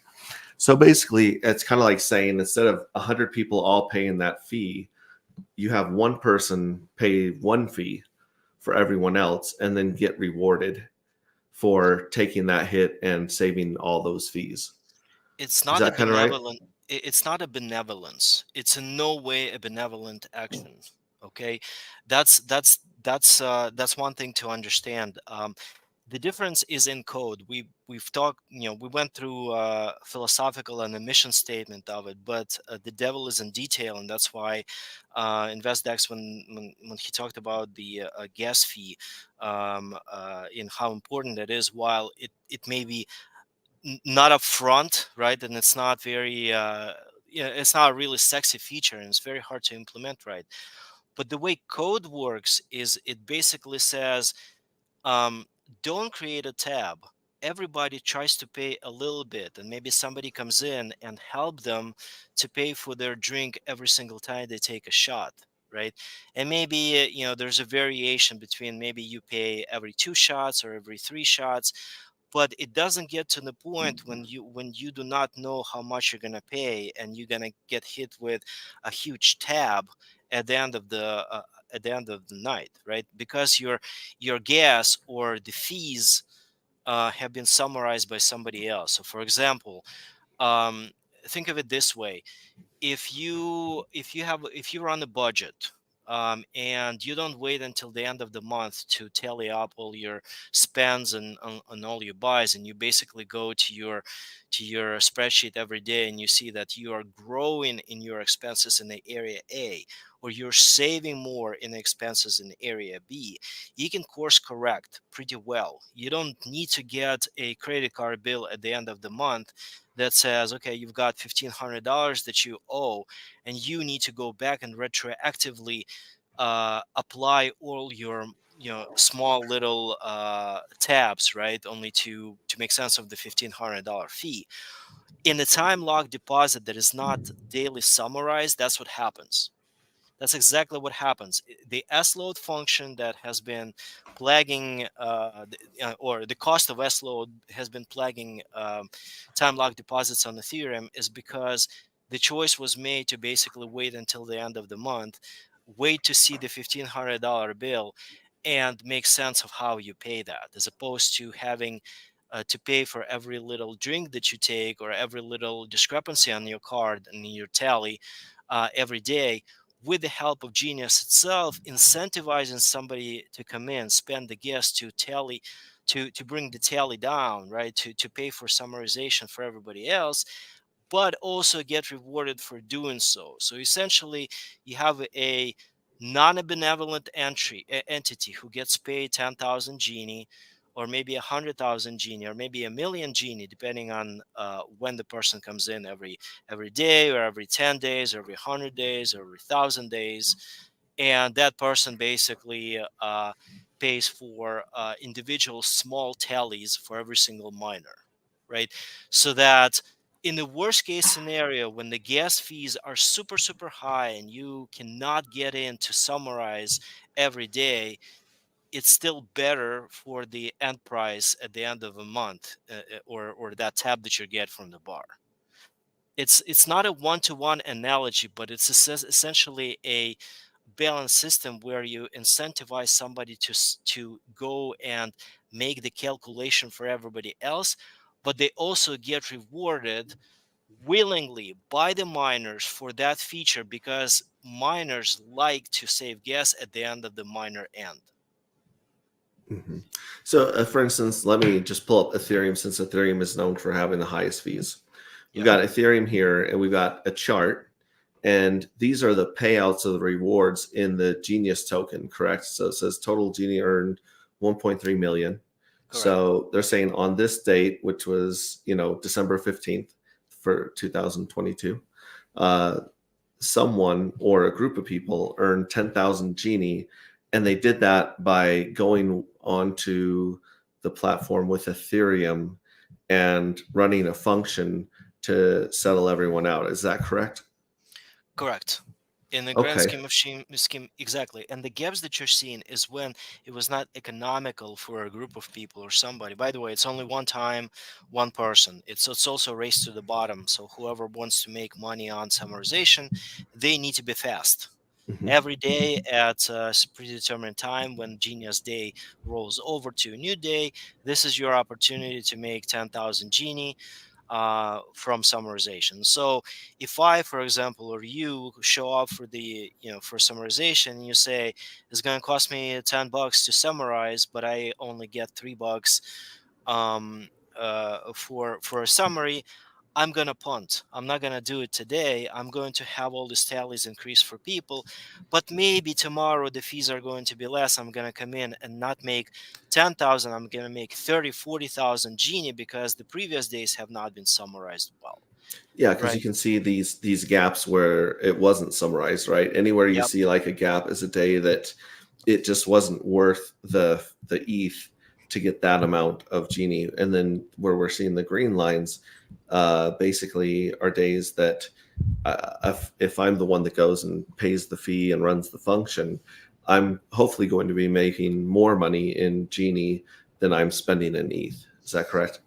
That is correct. And also, you get an NFT for doing that. It's a reward NFT, which may be valuable on its own, because when we get to NFT economy, you can use that NFT to affect the rights of your miners. For example, you'd like to spend an NFT to do a function. Maybe you want to extend the miner. Maybe you would like to end early the miner and scrape the fees, or if you would like to maybe gift a miner to. Basically, there's a set of rights that you can do within Genius economy on miners that require you to buy NFTs, and therefore the if you go to if you also click on the economy, and if you go into royalty, yeah, same thing. You can choose. Okay. Uh, So and it, this is under a royalty economy tracker. We've chosen Ethereum right Ethereum here. is kind of poor example because of the cost, right? If Hmm. you were to change, So we to want check to out choose the a changes, cheaper chain like BSC yeah, here, where we have cheaper, more of these going on. So what are we exactly. looking at here with these bars? So people in the economy, people want to buy NFT packs because when they unwrap those NFT packs, they can get, I don't know, maybe 20 to 50 to 100 NFTs, and then then they can spend those NFTs on basically it's a play token. It's a way to gain more rights and on on your miners, right? For example, you wish you wanted to scrape a yield from a miner, but you don't have an NFT. So what you do, you go buy an NFT to spend, right? And there's a whole like separate economy that goes on with subscriptions and how much it costs, and how much every action costs, and what you need to do and how much NFTs you want to get. But breaking it down to that chart, essentially, let me zoom in. I We've got a burn, an earn, and a fees here, yeah, right, on this. right, So like, for instance, we go back to August 13th, 2023 is the purple bar here. And yeah. purple stands for burn. So this means that someone burned 7,630,978 Genie tokens. Yeah, so remember when we probably briefly mentioned that, but essentially, when somebody buys an NFT, let's say I come into a market to OpenSea or Rarible where I find an NFT for Genius, GNFT, and I'd like to buy, I don't know, 10 NFTs. Maybe I'd like to buy a pack of 25. All right, let's just say that I buy a pack of 25.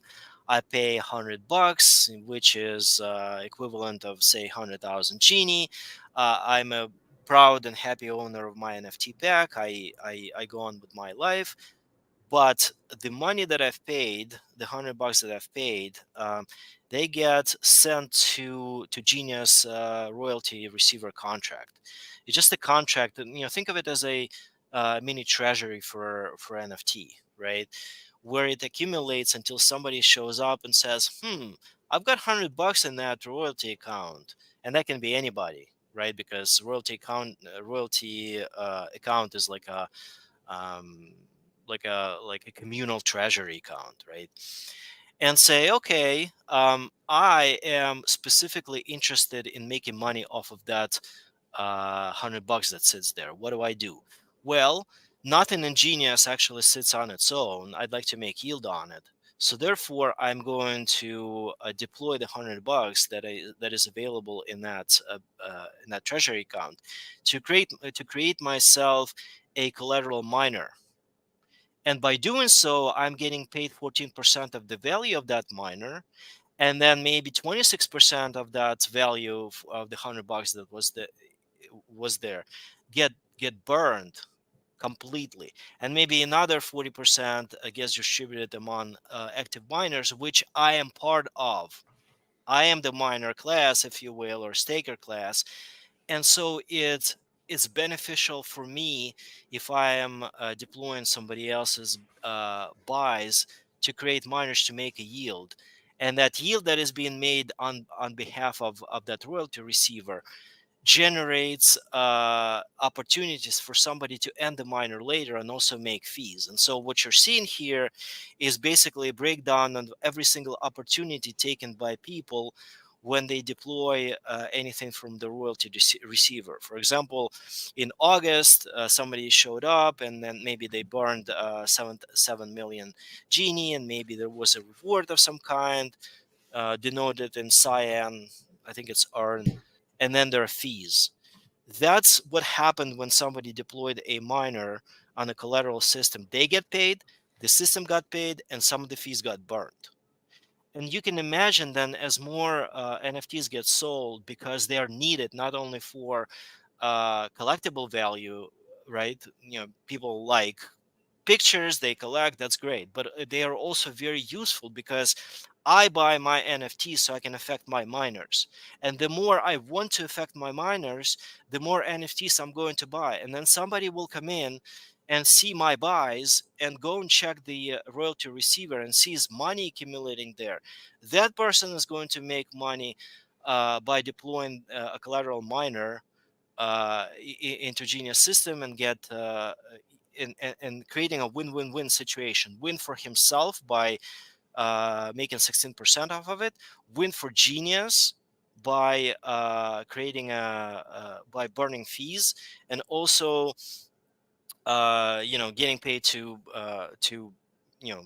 for the miners further on to. There are other things that get accrued, but that's beyond the point. We're getting into technical details. The point being is that I've already named at least 6 types of income I can make with Genius. Real revenue, yo. Real revenue. I can be a stake and chill, right? I don't care about all that stuff that is going on. I'm just gonna buy my genie, mine it for 90 days, make my yield, go, believe that my guess is going to be cheap because somebody told me it's going to be cheap, but in reality, there's economy behind it that ensures that it will be cheap, right?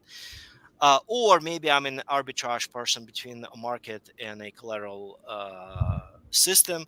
Maybe I'm a summarizer. Maybe I'm an NFT royalty receiver player. Maybe I am we've talked about summarizer. What else? If I can cut in real quick too, because I do a lot, we both onboard a lot of people, but that's my main focus is onboarding people. And with so much going on in Genius, let's be real, hexrayvision, there's a lot. I see you going over there like, there's a lot. What I tell people, or I ask people, my first question to them when they're like, hey, tell me more about Genius, I'm going to say, what are you looking for in crypto? What do you like in crypto? What got you interested in crypto? And that's where I'm going to find out, are they a trader? Are they do they like mining? Do they want to pick around the D app and look for these other ways of revenue? Because do they want a whale hunt?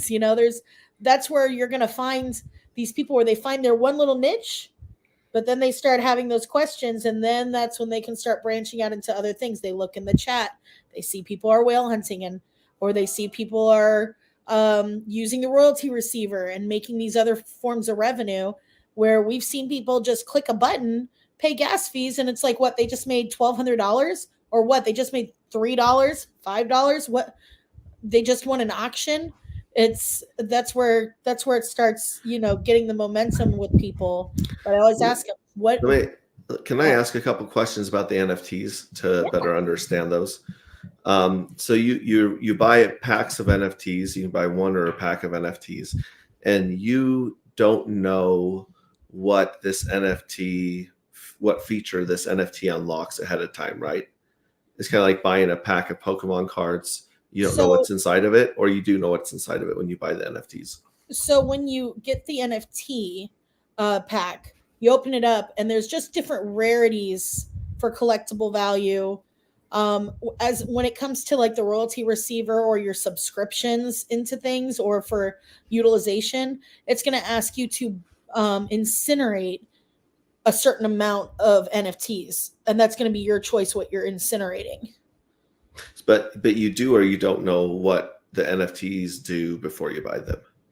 They are just an NFT in general with a rarity.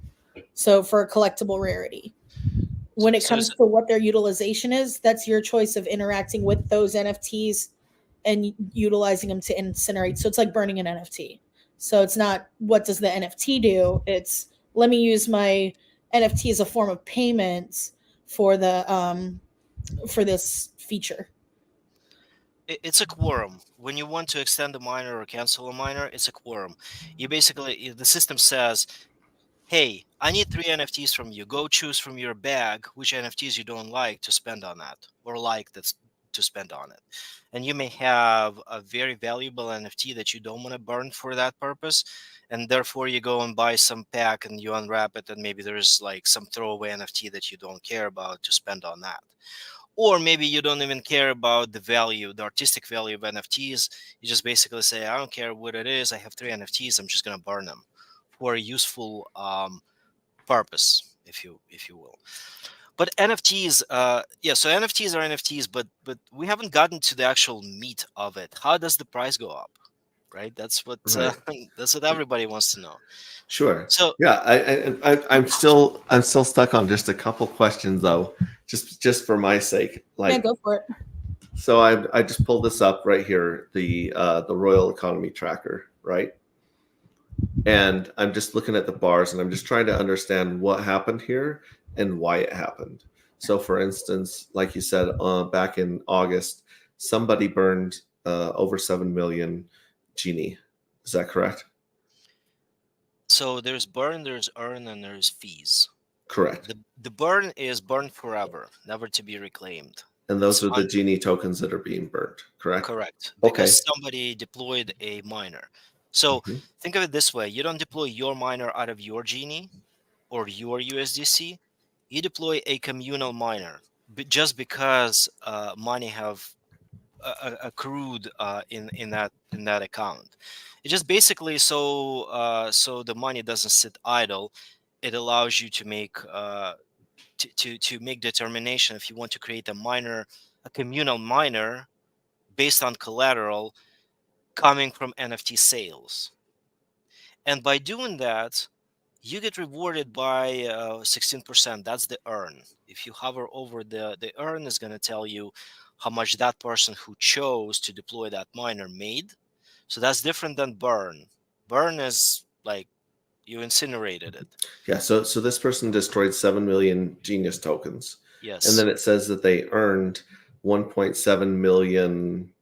Are those new Genie, or is that another token, or is that something else? No, they're the Genie that is being accrued to them, much like summarization, like 10,000 Genie for summarization, similar to here. You get 16% of the value of Genius out of that NFT sales, because NFT sales have a value of $100, let's say. $100, it's well, in those numbers, let's just say it's 10 million Genie, right? So 7 million out of it gets burned.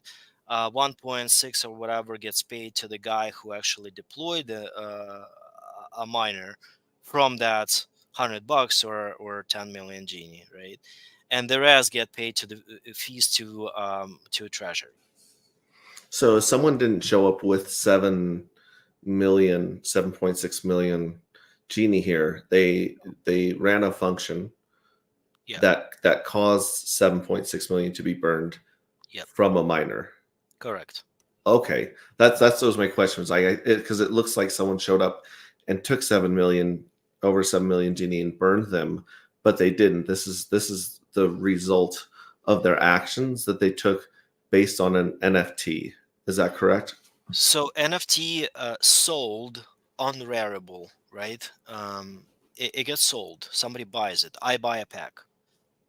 I've got the NFT pack. You, Hexray, come in to the summarization page and you say that somebody named me bought a pack for $100. $100 is 10 million genie. I've got 10 million genie, you say to yourself, available to deploy to collateral miner.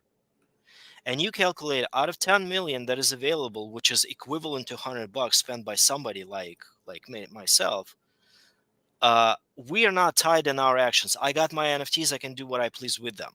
You do not have NFTs, but you have an opportunity to deploy a miner backed by my sale or my buy, rather, right, of the NFT pack. My buy has already completed, it's done. I'm irrelevant. What's relevant is that there's $100 sitting in that pool and or equivalent of 10 million genie, of which if you just deploy that, you'll get 16% out of it. And that is going to burn whatever amount that that deployment will do, and that is going to pay fees to the system itself. And so you calculate, all right, it's gonna cost me $5 in gas to call a function on a contract to take the $100 or equivalent of 10 million genie and basically make a contract out of, or make a miner out of it. You go ahead and do it, but not with your money. You do it with communal money, right? The $100, and for that you get paid. You get 1.6 million genie paid out of the value. 7 million gets burned, and then the rest goes into fees. So at the end, you get paid, the system gets paid, the miner is created, and then that an initial first person who bought NFTs has the NFTs to spend, to do whatever with. That's why it's called royalty economy, where you can benefit by spotting opportunities of taking the communal money generated from NFT sales and creating miners, so the money doesn't sit there, but you also get rewarded for doing that, for taking the opportunity to run a function on a contract. Okay, so someone ran a function on a contract, right? Yeah. And they did that by using Genie token or an NFT. No, all they had to do is just basically pay for the gas. You show up at the contract and you say, much like you're ending a miner or starting a miner, you run, hey, I want to start the miner. In your case, when it's your miner that you're starting, you have to have either a collateral or Genie in your wallet to burn into the contract to start that miner, right? Right. But in this case, you don't even have to have it. All you do is pay for gas for the miner to be created out of the communal NFT pool. Okay, so for this instance, we're on BSC tab right here, Binance Yeah. Smart Chain. So someone went on to here and they ran a function and they paid the BSC. And when they ran that function, it took some of the money out of the treasury, so to speak. Yep. And it started a miner. When it started that miner, 7 million Genie tokens were burned. The person that ran the function received 1.7 million Genie tokens. And then, so the fee, the 1.3 fee, that fee is the BSC fee. correct? That's an additional fee. That's not BSC fee. The only BSC fee, the L1 fee, is the gas fee that you pay out of your wallet when you call the function. There is no way around it. It's just the fee of the network. The fees here is a genius. So there's a larger treasury, not only the royalty treasury where the money ends up that you're calling the contract on, but also there is a so-called OA treasury, right? It's a larger treasury that accumulates some of the fees off of the transactions on the network. That's genius fees. That's a genius term. So that gets paid. I think like 26% get paid there.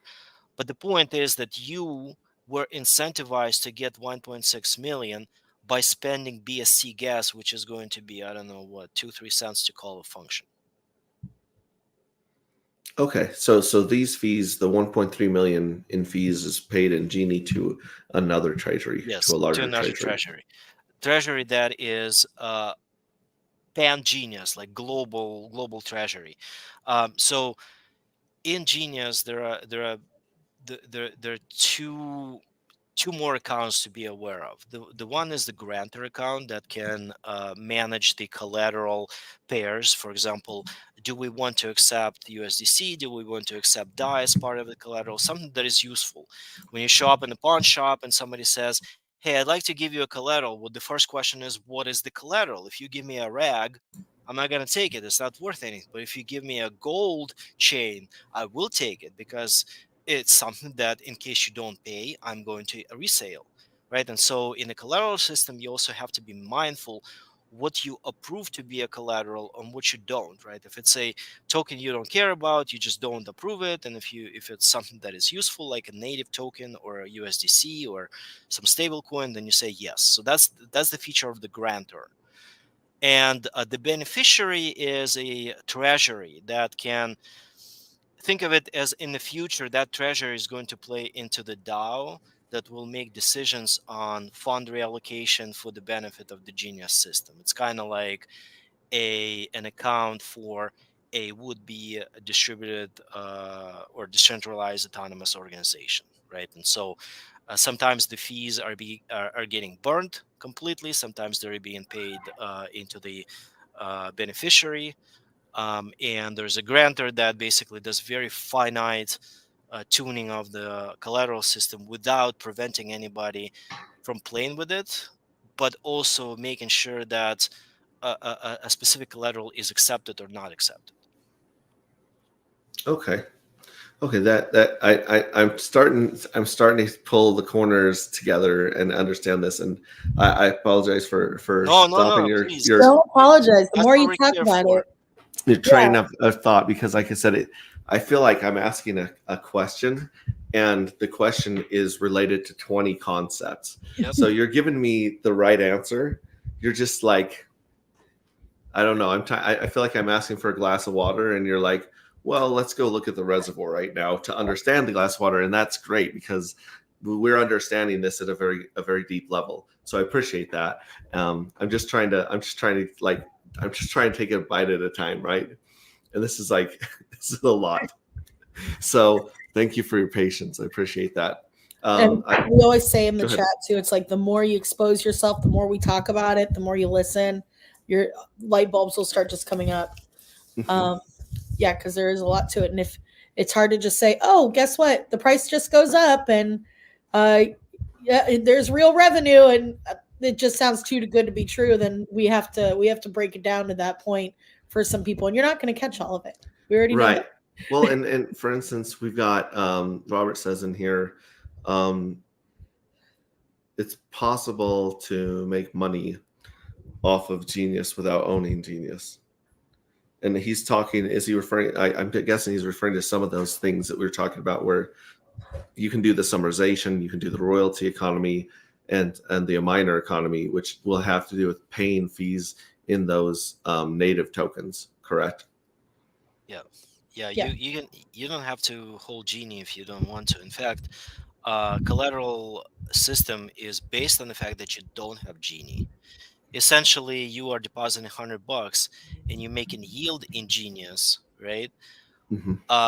And it also maybe there's also a scenario by which you can actually settle your collateral out of the Genie on the other side. So, for example, how do we define that? All right, so think of a collateral vault. Okay, so the pawn shop that we just visited. Mhm. I'm the one who has been speaking from the perspective of depositing something as a collateral and getting the loan back, right? Mhm. I'm the one who's shown up with a gold bracelet or $100,000 car, and I want money from you, the pawn shop. Right. Well, see, the issue is with the pawn shop is that pawn shops are not profitable if they don't move the other side of the coin. They basically take my bracelet. I show up. I give my golden bracelet. Got some money for it. Immediately before me leaving, leaving the premises, they put my golden bracelet for a let's just call it for settlement. Let's call it a. It's not an auction. It's just an offer that says on their side the golden bracelet costs 100,001 genius or dollars or whatever, right? You guys go ahead and bid on it, much like the eBay. No reserve. Go ahead and bid on it.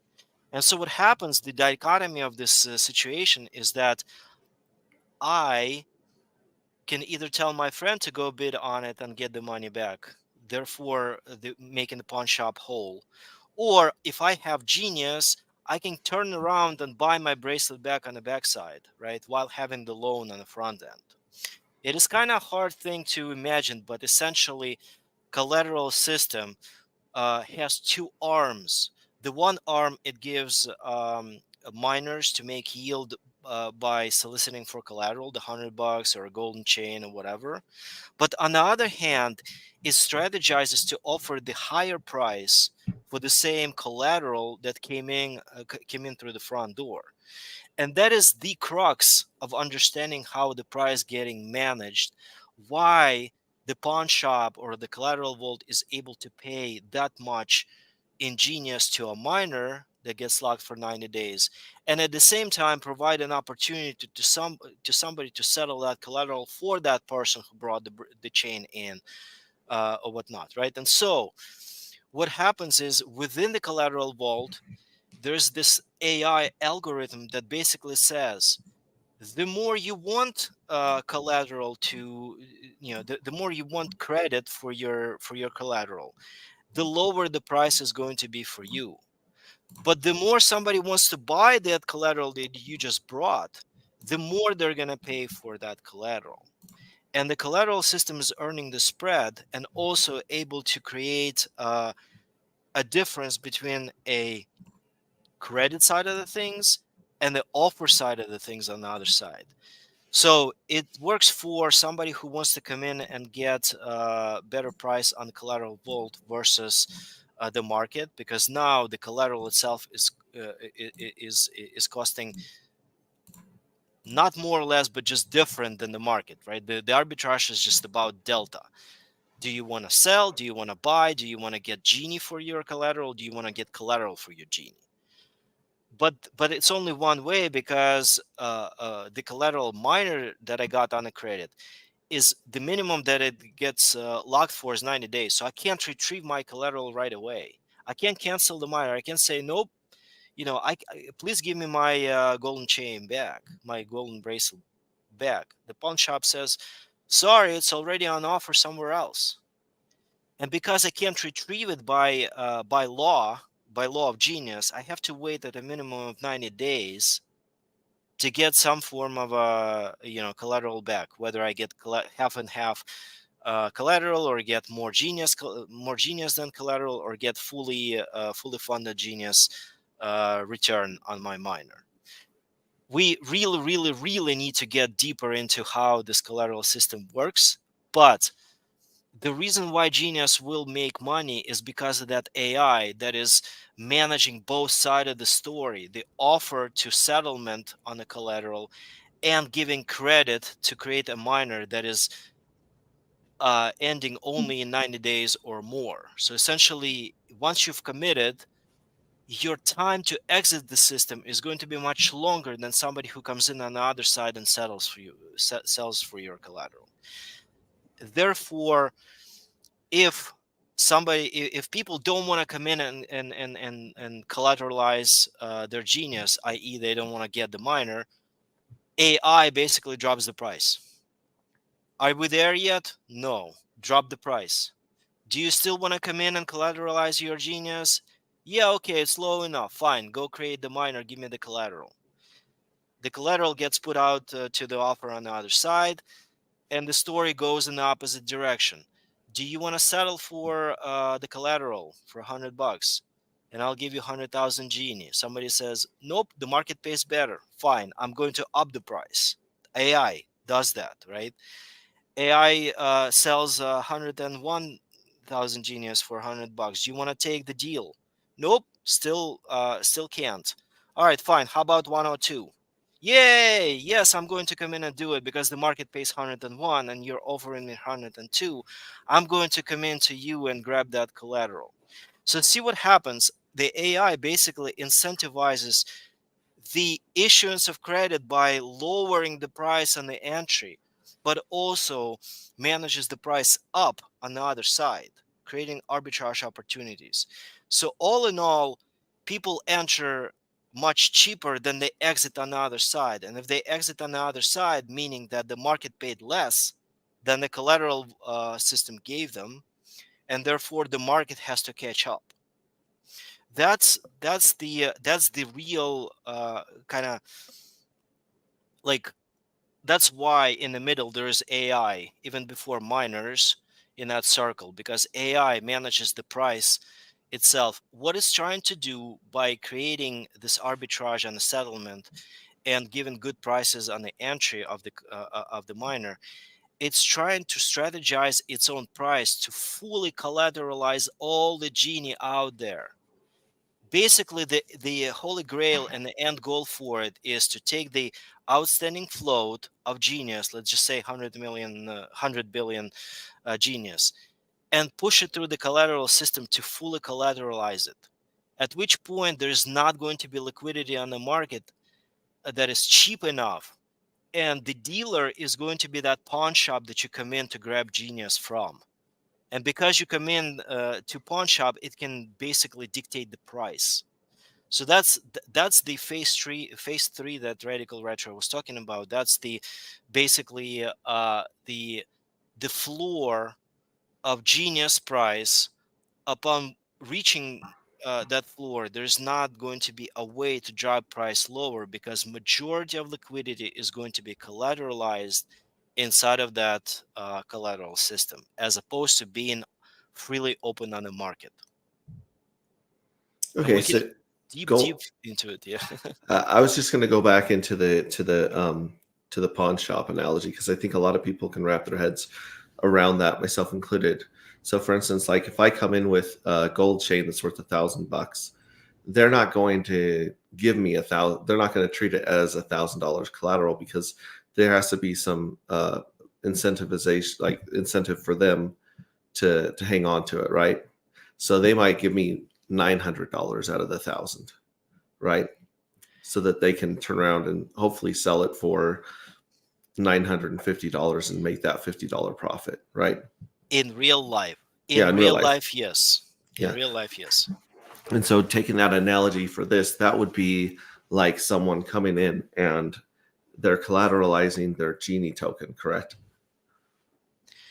So remember at the very beginning of our conversation, I mentioned that there are two parties that need to trade. There's a buyer and a seller, but there's always a third interest in there.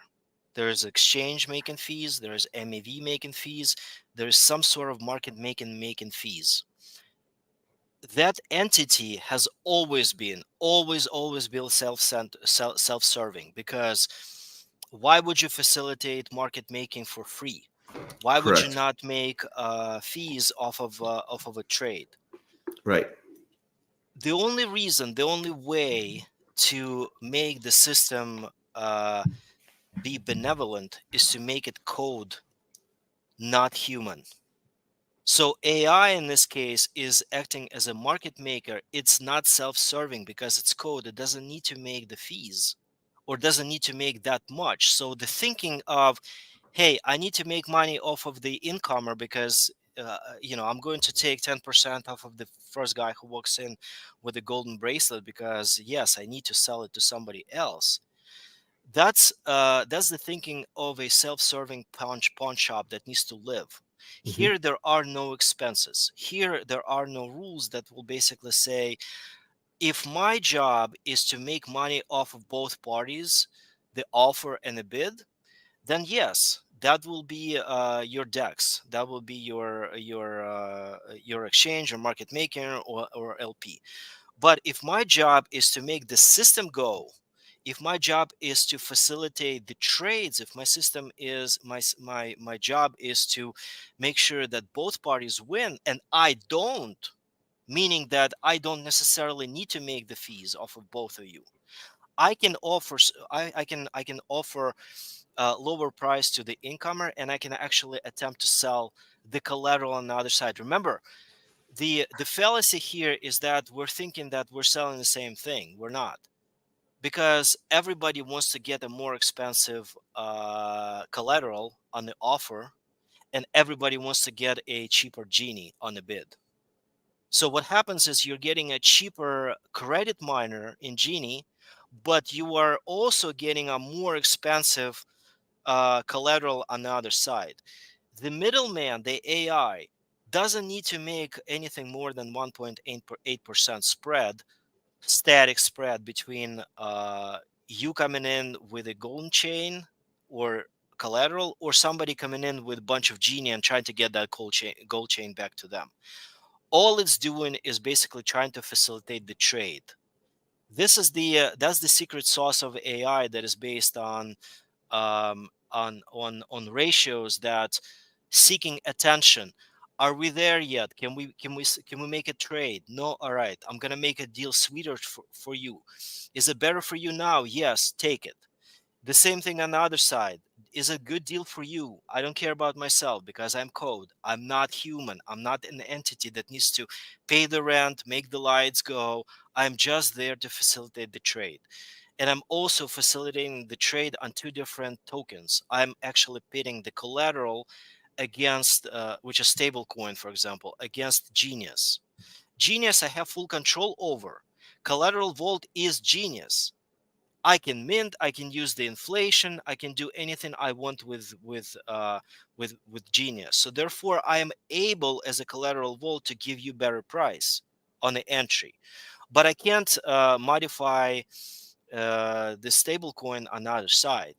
I can modify the ratio what Genius I'm going to take from you to give you the collateral, and because I'm managing Genie myself, the price of Genie, I can give you a much better rate because I'm agnostic. I'm your helper. I'm basically your butler to make the trade. I don't profit from both sides. I'm setting the price. It is very hard concept to get across for exactly the same reason, because in real life that would be against your own judgment if you were a pawn shop and you needed to make spread. Here in code, you can do whatever you want as long as people's attention and intention meet. Can I meet with you on that price? Yes or no? Right? That's the answer. That's the answer that AI does, and the way it's trying to make its price. It's trying to manage its own price is because it's benevolent. Right, the whole system is not benevolent in terms of it does need the burns, it does need the fees, but the benevolence comes from not making spread or fees directly from somebody selling to the collateral system or buying from it. Okay. If we need to go through this again, I have no problem. It's not a very No, easy. I'm glad that you pointed out, because the fallacy that I had, that there was a third party with their own interest in here, and you're saying you can program that third party to behave in whichever way you want to. That's the choice for phi-based math. That is the choice for growth curves.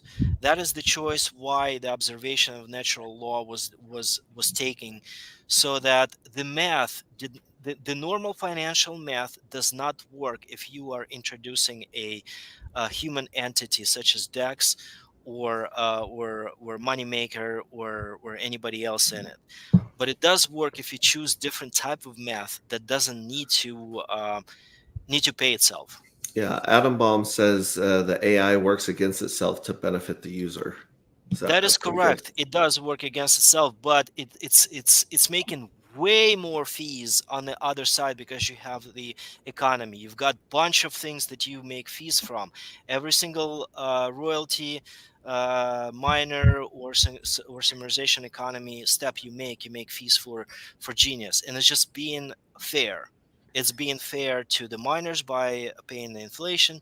It's being fair to somebody who can come in and do summarization. It's being also fair to somebody who wants to take a collateralized credit miner, and it's also being fair to the arbitrage people who wants to come in from the market and settle Genius and get the collateral from it. Yeah, It's the it's just AI being fair. the AI is going to continuously adjust its incentive to match the user and market's demands. So it's yeah. So what Adam Baum's saying that it goes against itself. It's going to keep adjusting with the user's incentives and attention. Okay, yeah, let's go back to what you guys were saying just a moment ago. How do you make money with this? Because I mean, that's everyone is in crypto to hopefully improve their lives financially.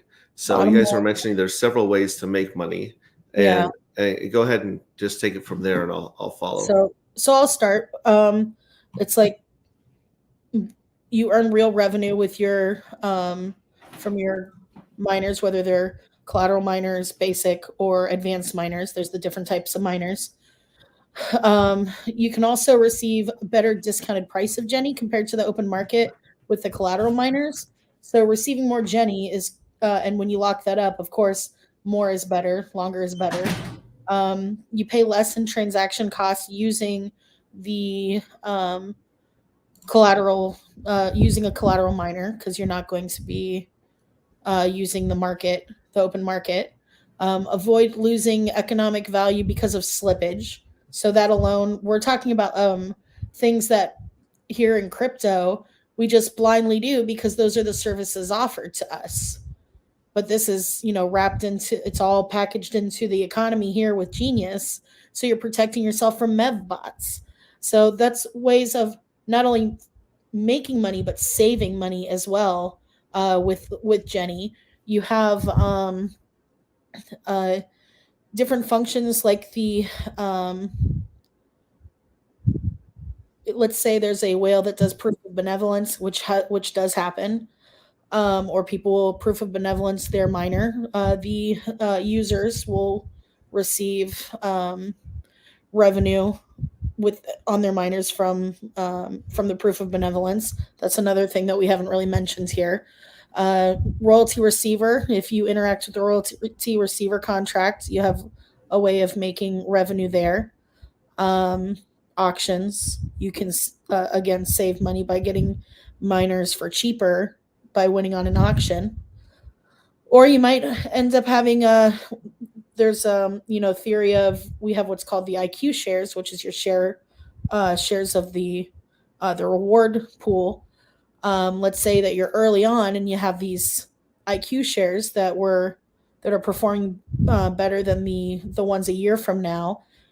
Auctioning those off may be more beneficial, and you can make more money, more income with selling a miner with better IQ share rates. I'm trying to think what else. There's Shades, help me out here. Yeah, I mean, if you want to just play on and release shares, somebody released shares on 4 billion miner, and they made 12 million genie on it just because they were paying attention and basically, got there first. I mean, there are opportunities. I saw some comment about T shares, similar to IQ shares. I think a lot of things have been changed because think about it, miners and yield generation is just a mechanism. It's just a mechanism to make yield. So, for example, one little known fact about the calculation of the yield, for example, in Genius, is that imagine that the reward figures in the burned amount as well as the circulating amount. So, for example, if you have circulating amount of, let's just say 100 billion, right? And then you've got 25 billion burned of Genius.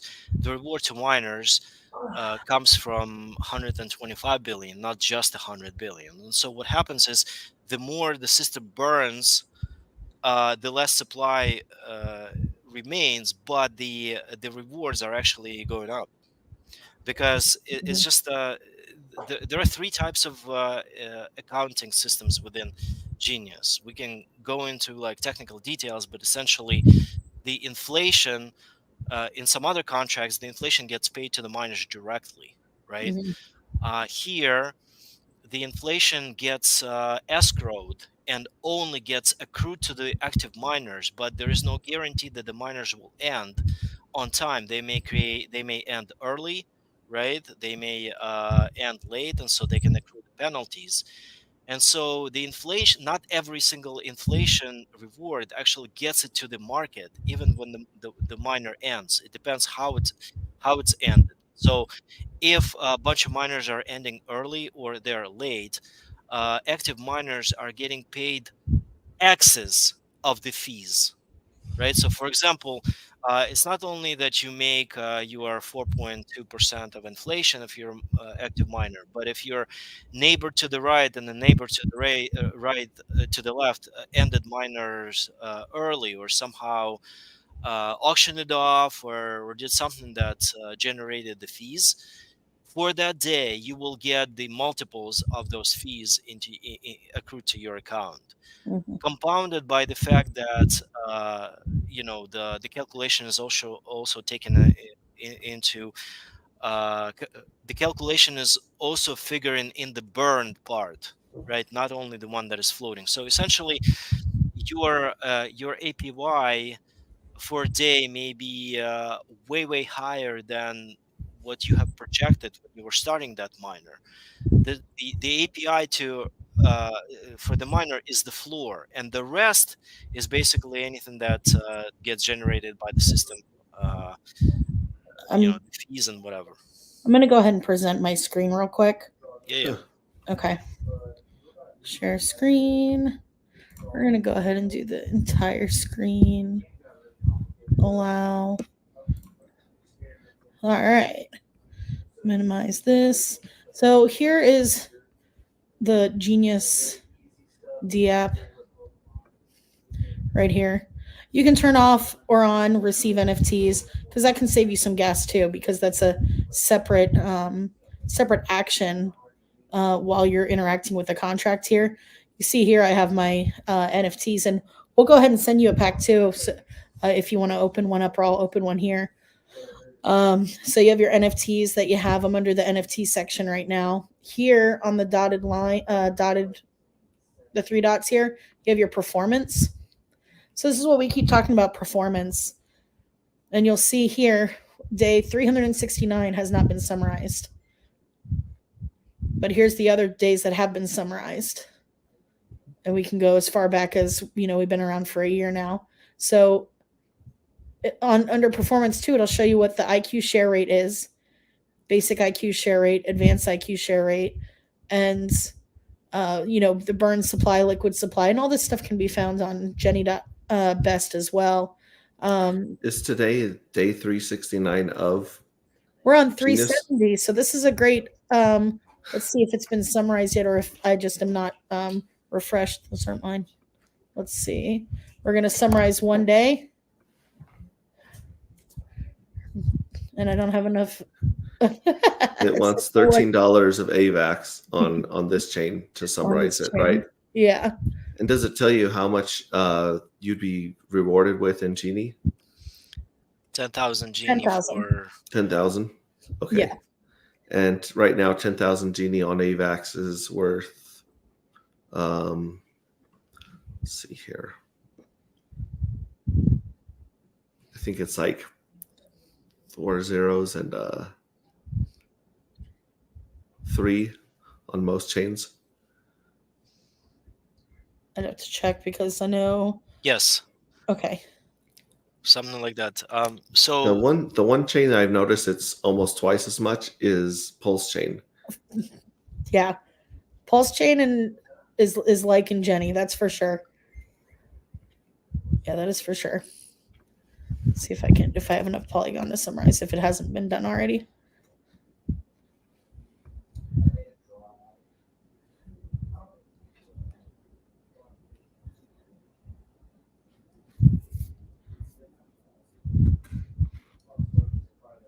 Sometimes I just have, 5 zeros and a 3, Adam Baum says.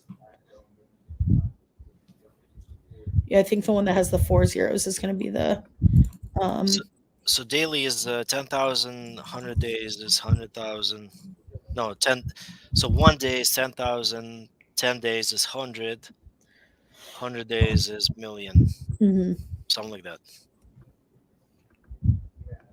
So 10,000 Genie times 0.00005 or 3, sorry, equals 3 cents. So 10,000, is that right? 10,000 Genies on AVAX is about 3 cents. Yep, something like that.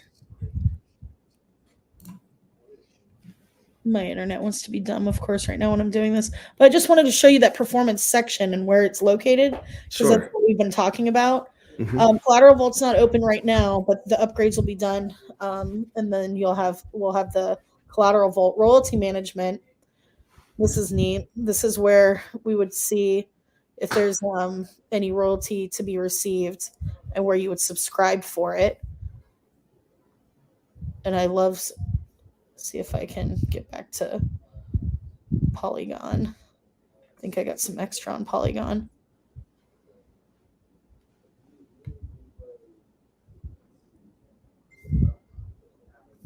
So I'm already subscribed for Polygon, but we'll go ahead and I'm not burning my Elon Musk, but I will do. And these are your NFTs right here that you'd be incinerating to run this function. Yep.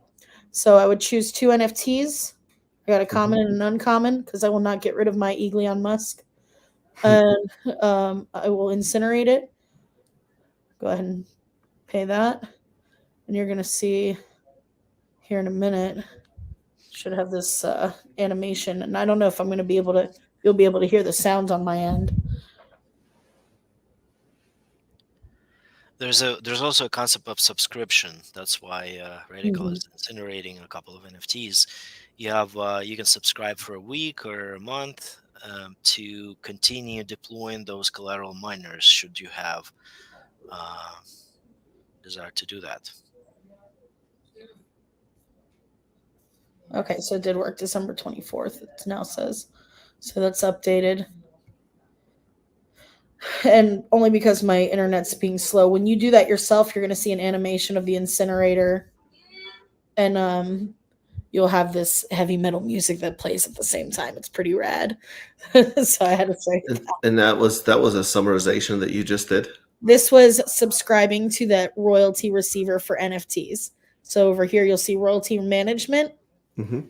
And that's where this was at, where you can see, it'll show let's see, it'll say balance here. See where it's all at zeros. If there was anything in here, any Jenny, DAI, native token, I'd go ahead and try to, scoop that up before someone else did, since I'm subscribed to the royalty receiver. This is where the the burns and the earns and the fees are happening. So for example, Radical has just subscribed for a chance to see, you see where it says balance 00. This is where that $100 of NFTs would be sitting. And what she would do, she would basically say, hey, I want to deploy a collateral miner off of that.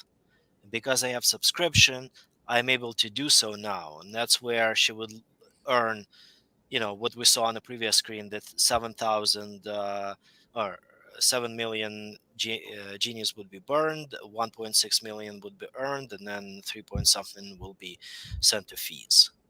So she's not deploying her genie; she's just deploying the royalty receiver genie. Yeah, the balance that's here. Okay. I was going to ask you guys, I've heard about the whale hunting, and that sounds awesome to everyone in crypto that's not a whale.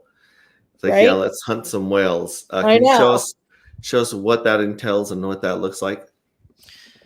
Yeah. So I would go to Jenny.best to get the information of which ones need to be released. And I'm not a whale hunter, but I'm sure Shades can walk me through what area I need to go to track them.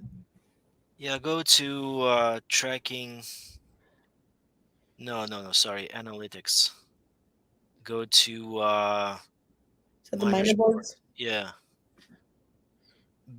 Basically, when miners are late, right?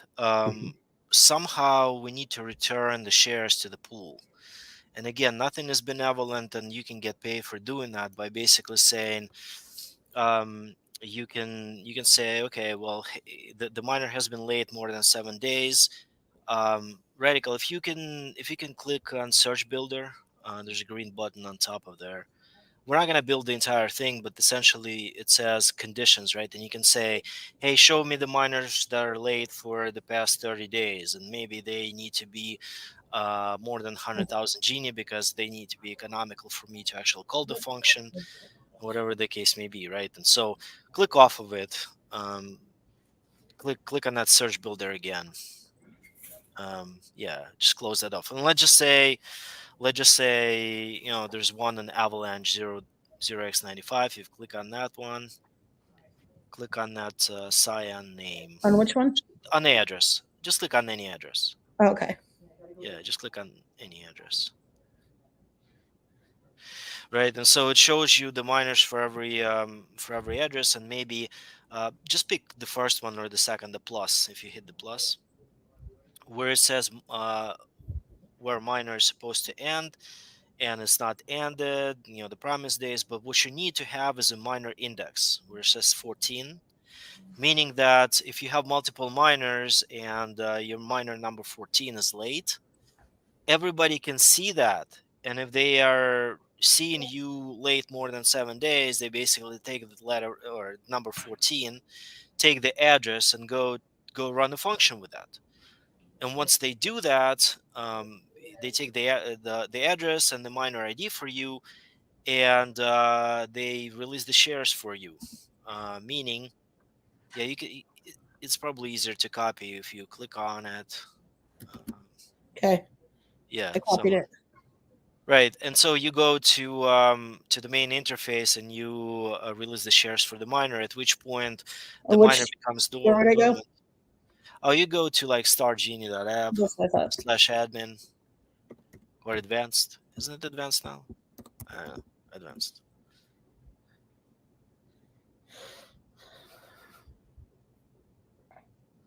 Yeah. Yeah, go down to where it says release shares. You paste the miner address and the miner ID, which is 14. We're not gonna do it now, but basically you call release shares, and you get paid a percentage of the principal and the rewards of the late miners. So whale hunting in this case is to be first to spot a large miner to be good enough for you to eat well today, right? So basically release the share for the miner that the owner basically did not pay attention to.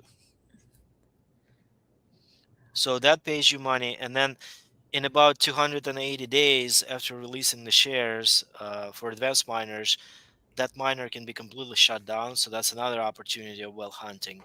You basically say, all right, well, that guy exhausted the principal or whatever is left of that principal. I'm just going to shut it down so it goes off the books and doesn't pollute the system, and for that you get paid as well. So there are various ratios, much like in royalty receivers, how much you pay, how much it gets burnt, and where fees go, right? But that's the gist of whale hunting, is basically running queries on late miners and being first one to release shares for. So basically, these are people that have miners that have not ended them on the correct time. So kind of like if Yep. you were to think back to Hex, you have people that are bleeding out their Yep. Hex stakes, and people go on and they'll do good accounting on those, and that will pay out the penalty. But it doesn't happen until either someone ends that, does a good accounting on that stake, or until that stake completely bleeds out, that the rewards, are paid out to the stakers. It's very similar to that. Here it's split into two logical actions. First action, releasing the shares, meaning don't hog the shares if you are late, right? Give it back to the pool. Kind of like good accounting, but I think the reward is more than that. And the second is actually shutting down the miner for good, so it doesn't, so like it's not in the roster, it's not on the it just doesn't exist. You stop it, right? You shut it down. So it gives a miner another chance, or a delayed person, to come in and basically, reclaim whatever is left of it on their own. The curious thing about the NFTs, for example, we've talked about Genius being extensible via NFTs. NFTs are very useful if you've been late, but you have not released the shares for it, to basically extend the miner as well, right? And so you could get the emergency action in place where you can actually say, "Oops, I'm very late. I know I'm bleeding, but let me extend my miner," right? So NFTs bring a lot more capability and flexibility to a miner. It's not rigid anymore. It does penalize you, but it kind of leaves you, a way to save face, if you will, right? So NFTs are also useful for that. I know Radical doesn't like to part with Elon Musk, but you can Elon Musk for that intents and purposes. If Elon Musk costs you $200 and your miner is bleeding $300 a day, you will use Elon Musk to save your miner, I right? will. Yeah. Or buy another pack of NFTs, depending. Right, exactly. Start stocking up on them now. Okay. Yeah. So again, where would you go to buy your packs of NFTs?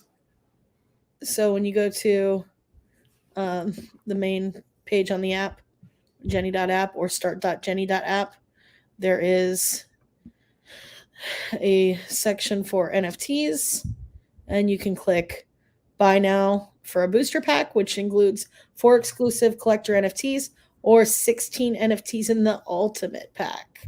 Mhm. Now, there's, like I said, different rarities. There's different odds on what you can, you may get in a pack, or between a regular booster pack and an ultimate pack. I went ahead and we have what's called the NFT guide, which is jenny.to/NFT-guide. And this just goes over the specifics of like what you can get in a pack. And the rarities, because some people are, especially people who are into NFTs and our degen part of the community, we call them degennies. Common, uncommon, rare, mythic. Each rarity type has amped version is significantly harder to find. There's also an NA not applicable rarity, which is reserved for items such as packs which have no real rarity score. We're in the process of doing a collab with a lot of other projects on Pulse Chain to get other, they've got to be vetted and trusted people or projects or artists. So we're starting to not just have Genius where it's like, oh, these are just the Genius artists. It's becoming more of an open door now. Like, hey, I know you've got your novel that you're doing. If you want to make an NFT and promote it, bring it on in. It's that kind of stuff that we're doing now, and that gets the community more amped and excited about it. And also knowing that it's going to be on 5 different chains, but we're really focusing on projects that are on Pulse Chain. So that way, when it goes over to like Avalanche or Polygon, and they're like, well, what's this Pulse Chain? What's this Pulse Chain project? It's going to bring more attention over to the Pulse Chain side of things, is the goal. So just And a little alpha on that too of what's to come with the NFTs. And do you buy the NFTs with the native token to that chain, or do you buy them with Genius tokens? Genius. And then that Genius goes into the treasury? Yeah, it'll go into the royalty receiver. Okay, the royalty receiver. Got it. So most days, the people that are involved in Genius, what are they doing? They're pulling up their apps, and where are they going first? That depends on what they like to do. Are you a miner? Are you a trader? Like I said, it's always my first question. For me, I have my miners all on my Google and Apple calendar, so I'm going to get a notification if something comes up. So I'm dollar cost averaging right now. That's about what everyone's doing in this market. I'm helping people, and we've got our liquidity pool thing that's going on right now, where it's a whale supported bonus. If a group of genius whales have come together to really, because we have our own internal pool with the collateral vault everyone's waiting to be involved in, but we want the market to look better for people who don't understand Genius, because obviously there's not going to be people who understand, well, why isn't there a lot of liquidity? The liquidity is growing. You'll see Polygon's doing great now. Ethereum, Pulse Chain, they're doing better and better the more liquidity we're putting in there. The whales are giving 22% more Jenny, but also there's a Genius NFT that will gain you access for limited perks, and it's a special access NFT you can only get with this pool. And you don't have to. The big problem we had was there was new people wanting to be involved in liquidity in the past, like last year, and they didn't know how to set up liquidity, even though we were teaching it, even though we were showing it. We had tutorials. People just weren't grasping it. So it's send it to the sacrifice address, and you'll see that the treasury they're setting up the liquidity pool as a group for everyone that's held for a year. And then in a year, they'll be rewarded with their Jenny and their 22%. So that just helps with the market view. You get more Jenny with ease for crypto beginners. Makes a great gift, no slippage. So that helps right now too for people who want to get more Jenny or larger amounts. They can just do it this way and have no slippage by getting into this pool. And it's on all the chains. We already finished with Polygon, but Avalanche, Binance, Ethereum. If you want to get involved in Pulse Chain, it's extremely limited and it's the most sought after. So you have to provide whatever your sum is that you provide on the other chains is what you can provide on Pulse Chain. So that's the total sum of all transactions that you contributed on the other networks, including Polygon. So just to give you a little, that's what we're working on right now as a community with our whale supported bonus, get liquidity thickens, special NFTs, collaborating with NFTs. We're all getting ready for the Genius upgrades to finish up. And this will help support, I guess, opening day, when the upgrades are finished. And do you guys know what some of the upgrades are that people are most excited about and what effect those would have? Yeah. So there's jenny.to/upgrades, and it'll bring you here to where it talks about the upgrades and contracts. It also shows you the progress of until finished on what the percentage is at that time of where the upgrades are. And this gets updated, I think, weekly. It's an immutable contract with no admin keys, no developer tokens, no pre-mine, no proxy contracts, etc. So it talks about that and the novelty of the relevance to society this is. Unlocked features. Excuse me. So below is a list of features that are now being unlocked in the upgrade. So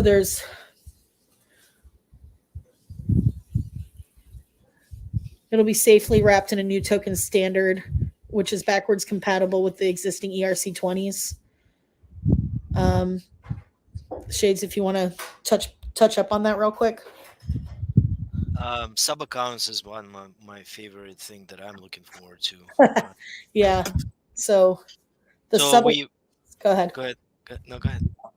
The sub accounts, the Genius user accounts are able to specify different treasury accounts. So let's say, I would call it's like how Facebook has their legacy accounts. It's like, all right, someone passed away.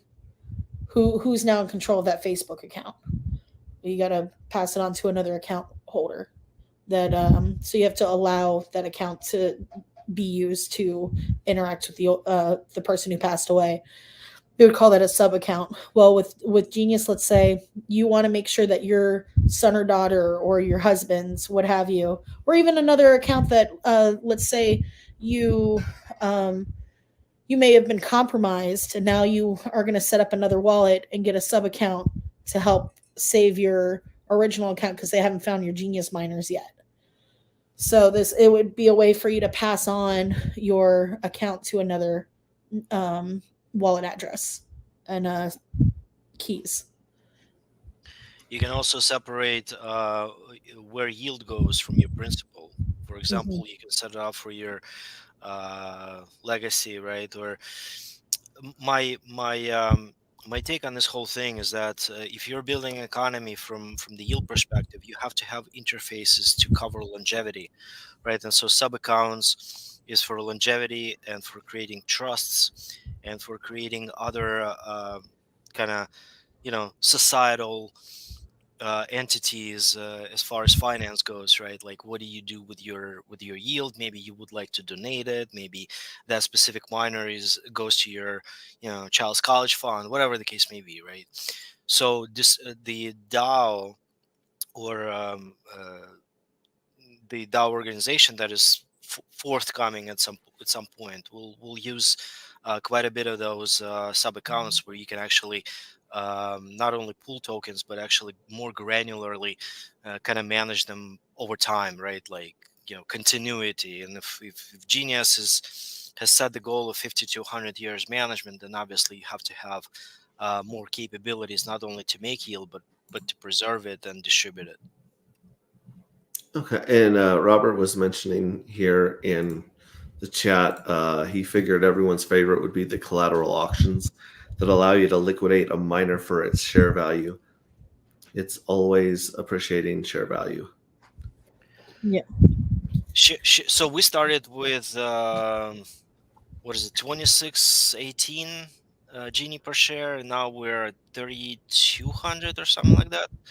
So within a year, you've got 600 or 700 Genie per share increase, and you can actually see in your APY, right? If you started the miner early, you earn more. And so for collateral, if you create a collateral miner today, in a year, you can auction off that miner.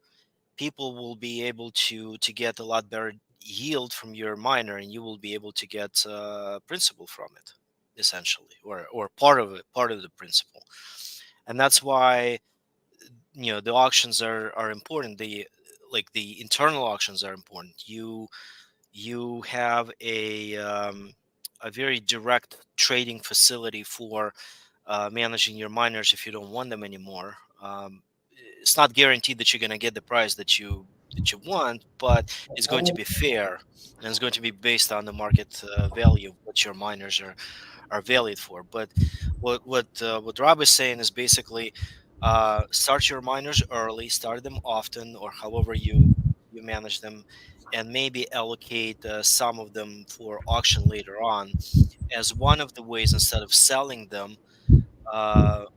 Selling, like ending and selling for Genius, right? You basically recoup Genius by auctioning them off directly and having the miner continue working for somebody else. Okay. Now, with these upgrades here, are these smart contracts locked or immutable, or that I guess they wouldn't be if they're being able to upgrade them? Is that correct? Or are the upgrades added smart contracts? So it's a new deployment, It's not a proxy upgrade of the existing contract. It's going to be upgraded as a different version of it, right? It's, think of it as Genius 2.0. Now the NFT capabilities that are coming from, all these new features with miner management and GNFTs packs that can be done, enrolled into it, like the new packs, new types of NFTs that go in. From then on, from that upgrade on, those will be dynamic things. You would need to upgrade the contract itself in order to extend the functionality. All you would have to do is basically assign different rights to different NFTs or different quorum for those NFTs to accomplish what you need. But as far as this upgrade, this specific upgrade, it's in my mind, it's a feature breaking upgrade, meaning that it brings so much. I think probably like 60 to 70% of new features from what is available now is going to be a completely different deployment. But I'll verify that with Robert. I think he may have some correction on it. Yeah, Yeah, he no, says these are our new contracts that are going to be added to it. I think it's, in my opinion, I think it's a little bit of everything because we already had the collateral vault. Collateral vault's done, up, running. That's been a thing, Auctions have been a thing. The NFT royalties is already going. It's the stuff that's getting deployed, like Shades was saying, with the new NFT features that would have to be, if it's a new NFT feature, then they would have to create a new contract for it to interact with. If it's something that's getting unlocked, that was a feature that was already in the white paper originally, that just hasn't been a feature that was that had use case or was used at this point. That I think that was just the NFTs in general. Like the original NFT contract was already talked about in the white paper before these upgrades were done. So I think it's a little bit of everything there. Just depends on which feature we're talking about. But all of it's immutable. It's all smart contracts, immutable, audited, 3 audits, and that includes the, what is it? There's Certec, there was the private audit, and I forgot the name of the third one. Gleipner Security. Right. And are there any admin keys on any of the chains or any of the contracts? No. So all this stuff just runs as built on each one of these 5 different networks. Let me ask you a question about that. We've seen some projects when they split to even Hex, when Hex forked into Pulse Chain, we saw it lose a lot of economic energy split between those two. And then of course stuff like Zen, I don't know if Zen will ever get its any economic energy back into that thing, but you guys are launched on 5 different chains right now. Are you guys worried about that diluting it between the 5, or do you think that the AI is going to be able to overcome that? It's interesting when you look at all the chains and the charts, they're all performing very close to similar or the same. Because Genius does the same thing. It just, maybe there's more users on Ethereum. Maybe there's going to be more push and pull over in Pulse Chain, but they all perform the same as with their functions and all, and what they do on a daily basis. So we've seen similar trends with all of them. There's a game theory in it, right? Like a bunch of people who haven't heard of what Hex and Pulse Chain is doing, right? They're basically BSC through and through. They're into NFTs a lot, right? They price, the cheapness of the chain, and they want new projects there. Polygon is basically a very good solution for a lot of different things from guest perspective. So I think that based on it's kind of funny because if you look at the chart, they actually move very close with each other, right? And so people basically gamble which chain is going to get to phase 3, because remember, the holy grail is to make sure that the AI manages its own price. So once that happens, then price establishes the floor, and we basically manage our own price there. Now the question is, which chain gets there first? And the chain that gets there first is the chain that is the cheapest, right? Because you can buy more of the liquidity to stuff into the collateral vault. And so while some chains are appreciating, others are much better candidates for getting to phase 3 first. So it's kind of like in the mind of people, it's a game, right? Like which chain gets first to phase 3 versus should it be a little bit more expensive because I want to make money now, plus the gas fees off of various things that you're calling in the economy, like summarization and whatnot, plus like geopolitical risk from the chain itself. What is the regulatory status of it? Like, are they going to support chain? What's coming down the pike? Is it going to affect the operation of Genius contracts? So basically everybody is betting on various different things for themselves, and I would say 60 to 80% are actually hedging across all chains. Mhm. Warrants says it's like playing poker on 5 different tables with the exact same cards. Yeah. Yeah, it's Interesting. not a copy of each of your.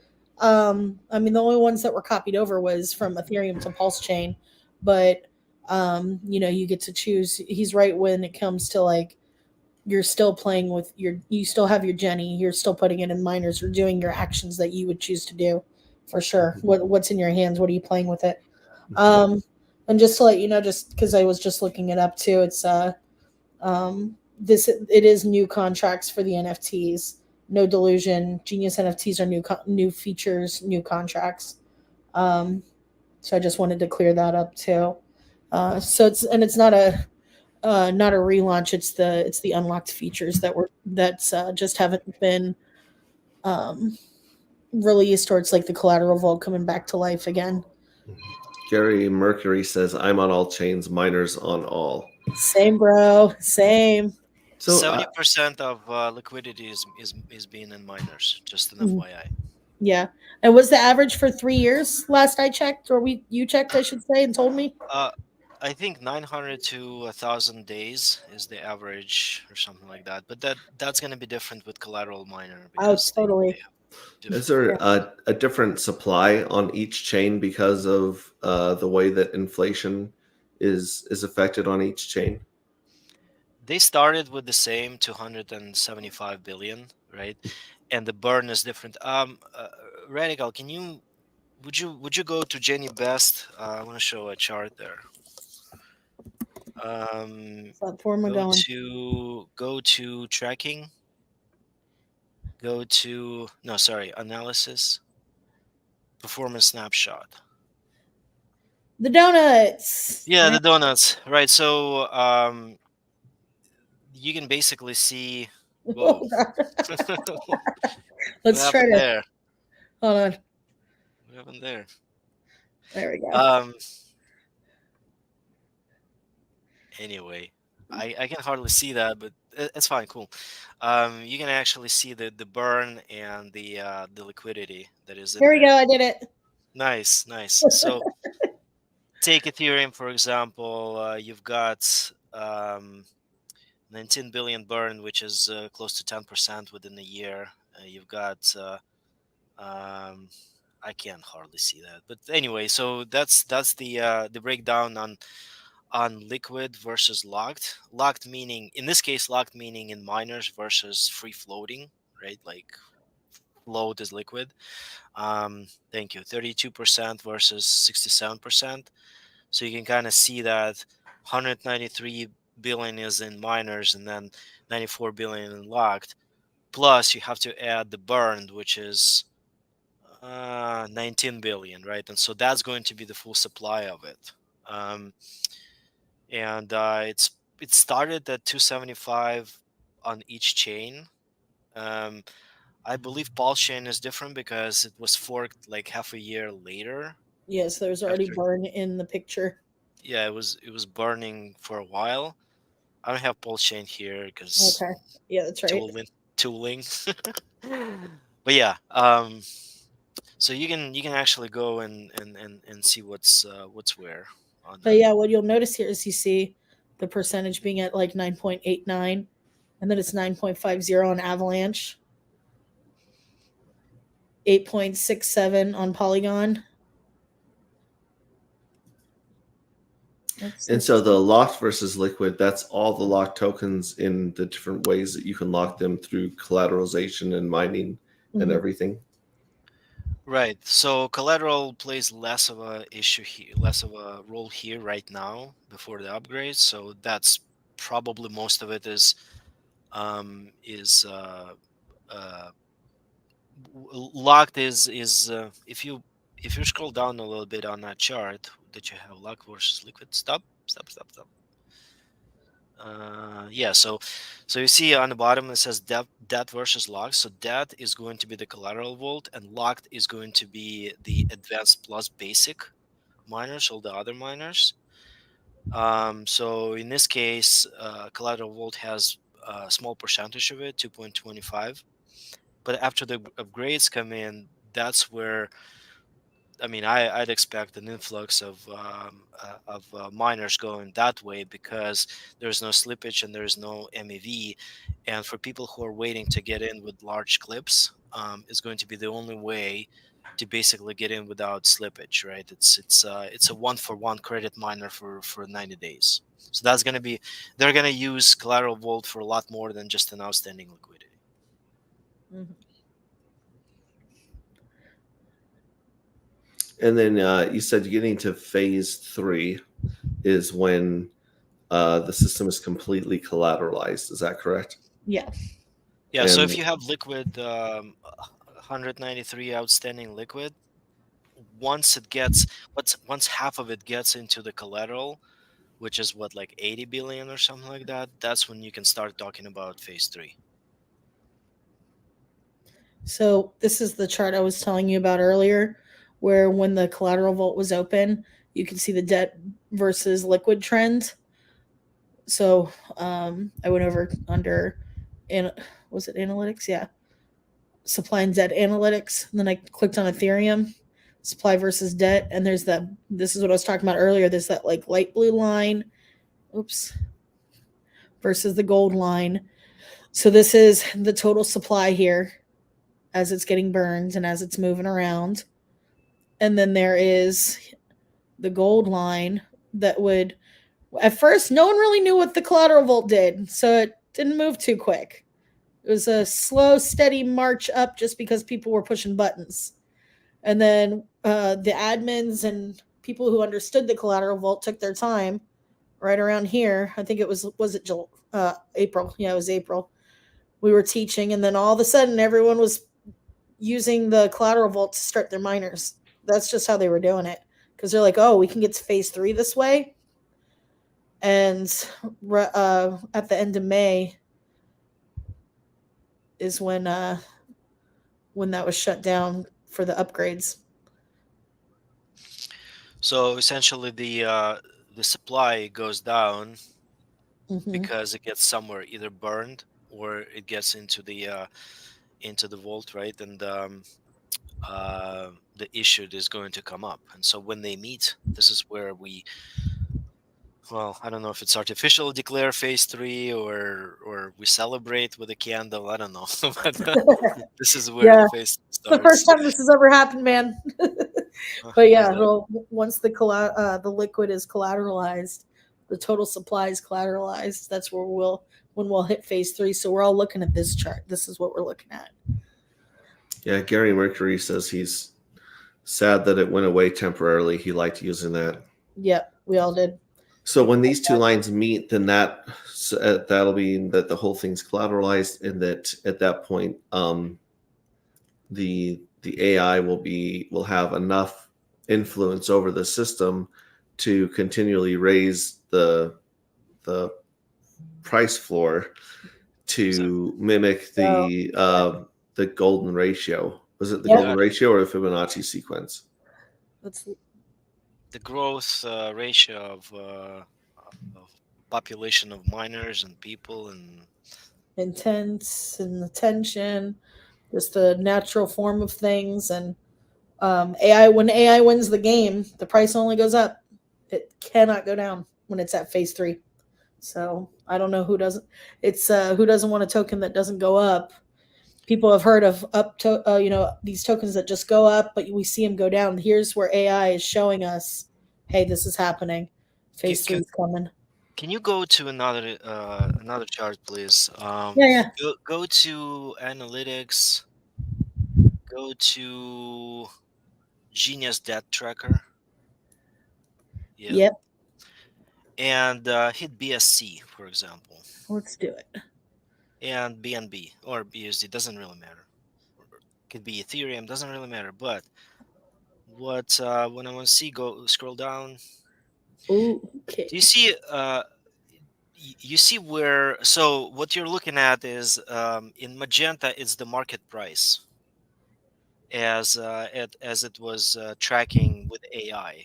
The the yellow is the issuance of those miners in the collateral vault. That Mhm. offer that I was saying, when somebody comes in into a pawn shop and says, "Hey, I'd like to pawn my golden bracelet," and the pawn shop says, "Here's the price. I'm going to take it from your hands," right? And the cyan is the settlement of that golden bracelet on the other side, like what people want to pay for that golden bracelet in the open market. So if you scroll a little bit to the side where the market and the issuance rates start to deviate, and just basically, can you maybe zoom in, just drag a box around the whole thing, or that way, that's fine. Do you see that stair-stepping motion where AI basically drops the price for the issuance in a very Mm-hmm. predetermined 5% a day? It Mhm. basically says, do you want to take the deal? Do you want to take the deal? Do you want to take the deal? Do you want to take the deal? Do you want to take the deal? And then further on, it says, do you want to take the deal even stronger by dropping price even more drastically down? Mhm. This is AI basically adjusting expectation because collateral vault was shut down. Nobody was taking its price. Oh, we made And him so, sad. We made AI yeah, sad. it made it so sad, and then it basically started giving huge discounts to people to It's take like, it, and come doesn't on, man. understand why nobody loves me, right? What happened, man?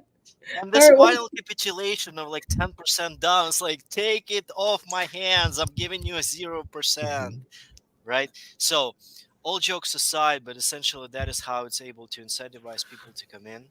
And what's the teal or the seafoam green line there? What's Yeah, that representing?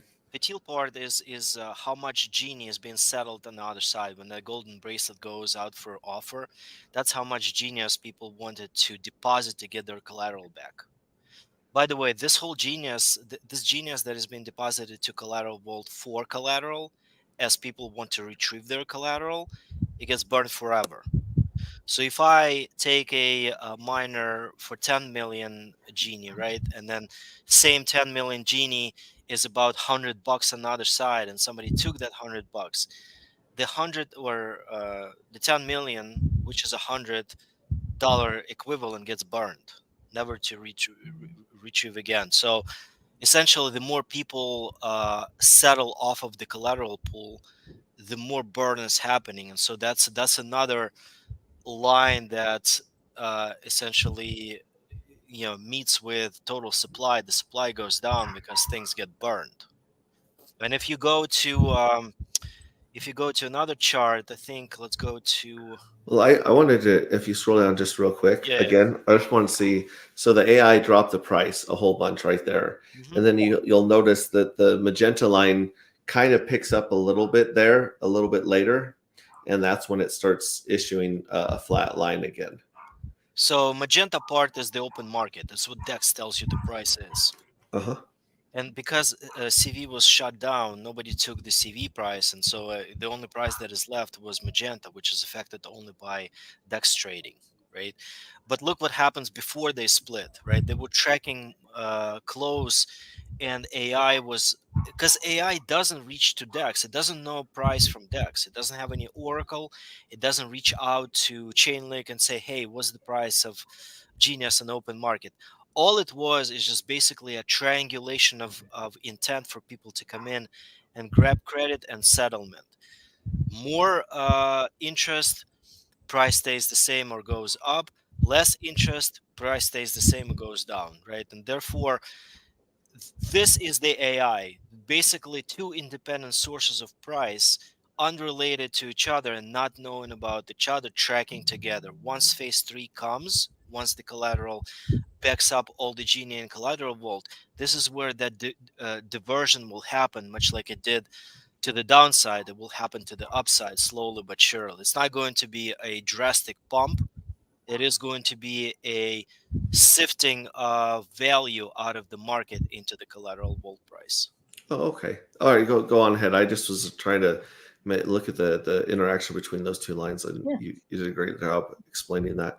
Yeah, I figured Yeah, I'd go ahead. drive and he could talk this time because that way you could just get a little more action on what we see as users and what we look for. And this is what we're to answer your question about phase 3. This is what we're looking at. And what's phase 4 that Adam Baum's referring to here? Phase 4? Missed it. What? Sorry, what was the question? What phase 4 is? Phase 4? I don't know. I think they were joking earlier in the comments that it's world domination is phase 4. Yeah. Phase 4 is I don't know, maybe a 4-story building somewhere. Anyway, so if you click supply emission, hit the supply emission button. Sorry. Okay, so that's another chart I wanted to show you. It's all right. So you see the magenta is burn Genie, and then you've got red is the liquid, is the advanced locked, and then green is the basic, and then total liquid the cyan, and then the top line is the total. So you see the burn is the magenta. It goes up once the so it went up more, like it was steeper when the collateral vault was open, and then it kind of tapered off, and then it started going linear without it. So essentially, by removing collateral vault, we've removed source of burning, right? The settlement of genius that goes into the collateral vault, it gets burned. So that's what it shows. Those spikes is when bunch of collateral gets retrieved from it, and therefore genie that was deposited to collateral vault was burned, right? And so between royalty economy, between collateral vault, and between all the other fees that are being paid into Genius, this line is also going to kind of come back to that steeper variant, and it's going to go up. So we've looked at 10% burn Genius per year, with collateral vault being unoperational for probably half the time. So you're talking about, if at the same rate, even without more miners being created and more settlement, you're talking about maybe 2x of burn amount next year, or whenever the upgrades are happening, irrespective of price, irrespective of anything that has to do with externality, right? Irrespective of phase 3, even the burns themselves will probably get to 20%. So you're talking about inflation at 4 and deflation at 10% a year without collateral vault. You're talking about the deflationary coin that is deflationary not because of the whim of a developer basically burning half of the supply or whatever, and not related to velocity, like how many transactions are being pushed through the collateral vault, for example, but just normal operation of desire of people to actually create genius miners get you to 10% burn a year. So that's another, like that's the meeting point. So you've got the kind of confluence of things, right? You've got the collateral vault that is going to burn Genie right away, Genie that is being settled into it. You've got royalty that is burning fees. You've got minor early and late fees that are burning. And you also have what else do you burn? I forgot. Something else you burn. But anyway, so the collateral vault is going to be the major of it, but it's not all of it, right? And so you can kind of see that Genie is still operational even with collateral vault. It's going to take a little bit longer to get to phase 3. But with the upgrades, I think we're going to be up there pretty soon. Mhm. So, quick question: when Genius was the initial supply of Genius on each chain was how much? 550 billion. No, so it was 245 plus 30, yeah, 275, something like that. Okay, so about 275 billion, and then the way that new Genius is created is through miners, right? Inflation, yes. And that's up to 4.2% a year, but not always 4.2% a year. It's not always, I mean, it's always 4.2%, but not everything makes it to the market because some of it Mm, never gets paid out. okay, and then the different ways that Genius can be burnt or destroyed. How many ways are there for it to be destroyed or burned? 3, 4 for sure. So you're talking about settlement into the vault, you're talking about fees from economy, and that can be divided by royalty, by minor late fees and early fees.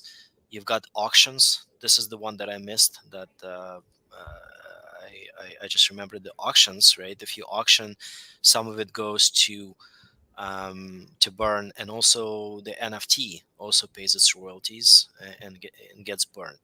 They're not the same and proportional to each other. Like collateral vault, when somebody settles out genie from it, is going to be a large burn, as we've seen the spikes, right? And the rest is pretty much kind of death by thousands of cuts, like a little bit here, a little bit of there. But yeah, so multiple ways to get burned. Okay. Now, do you guys worry about? I mean, the complexity of this project is it's really high. There's a lot going on. There's a lot to understand. I think I've just barely scratched the surface, and I really appreciate you guys taking the time to sit here, answer all these questions, share all this information. Like a That's lot why of, we'll hang out so you can learn more. Exactly. That's do you how it guys, is.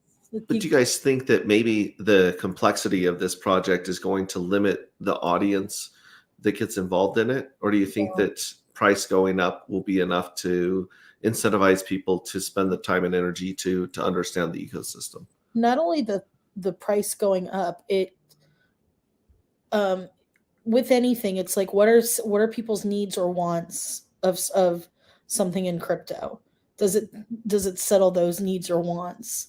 So that's why, and I've said it already a few times, it's like you like trading and you see the green candles, go chase them, man. But it's just getting them that introduction.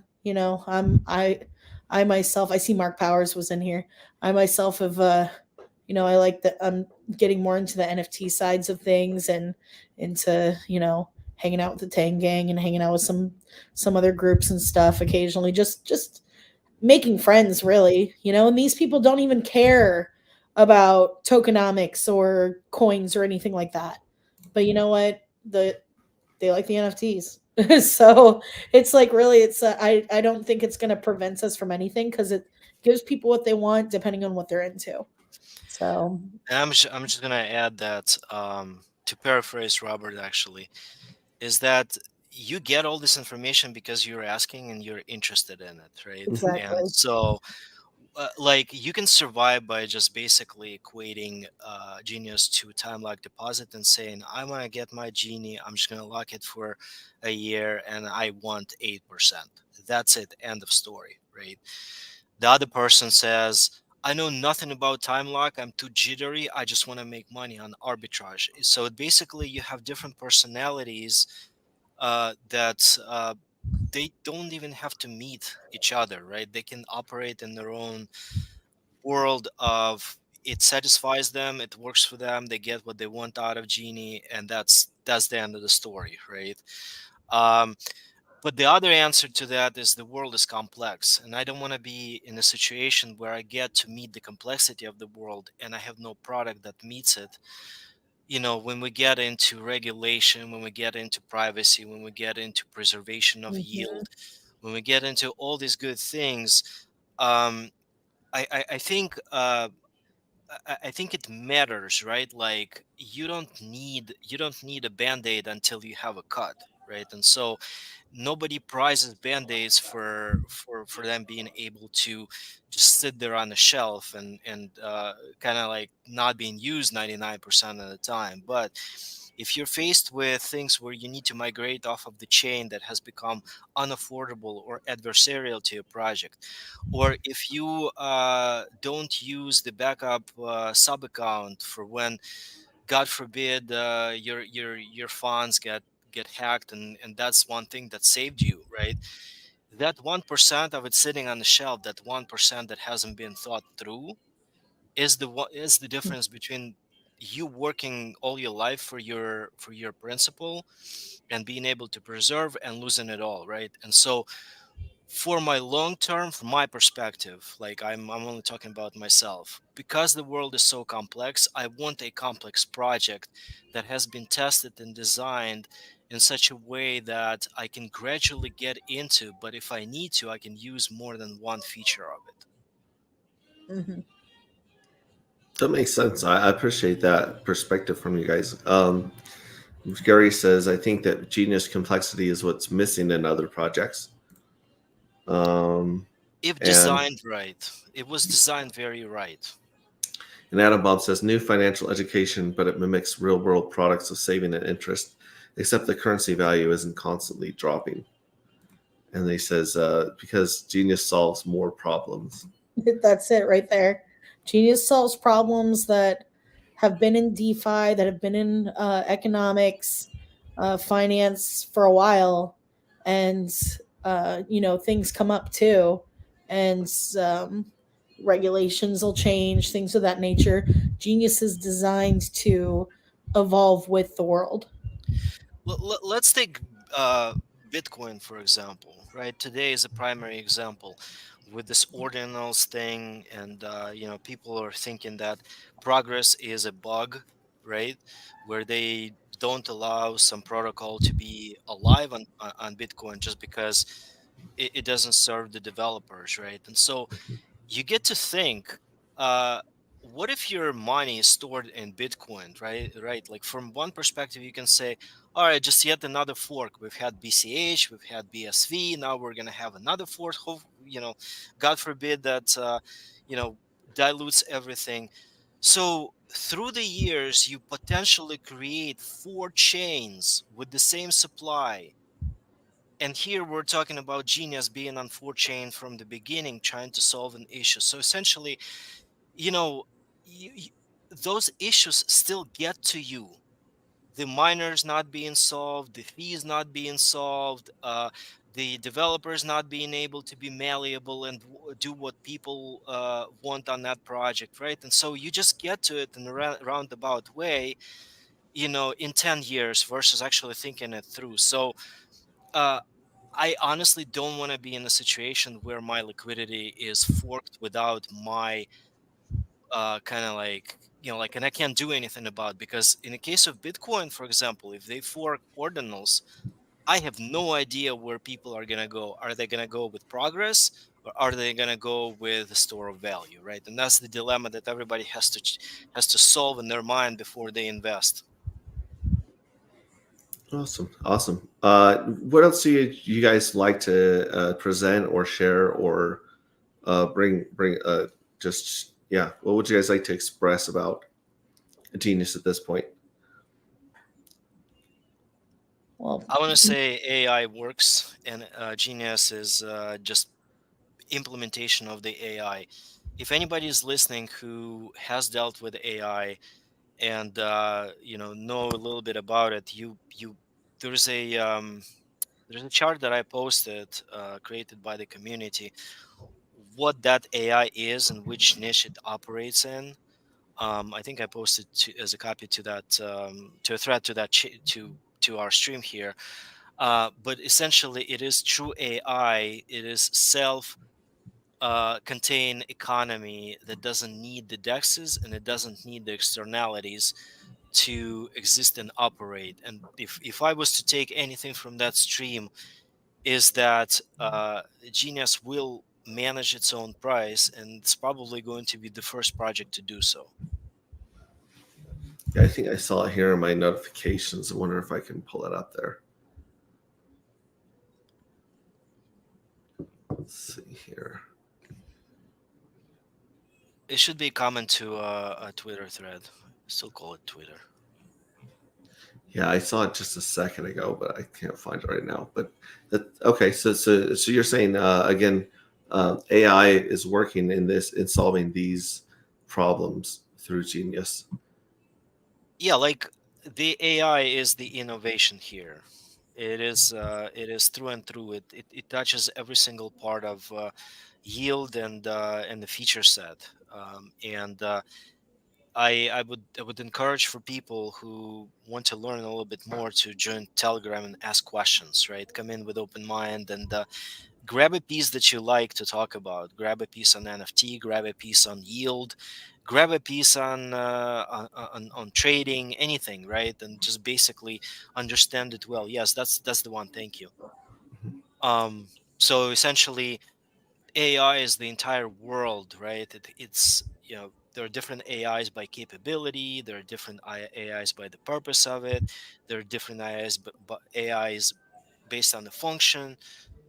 The blue lines is where the community thinks and the development thinks Genius AI operates and fall into that matrix, right? And so from that perspective, we can continue kind of watching how AI performs over the next few weeks and months, and see what it delivers, right? It's a partially reactive machine to what intention exists from the users.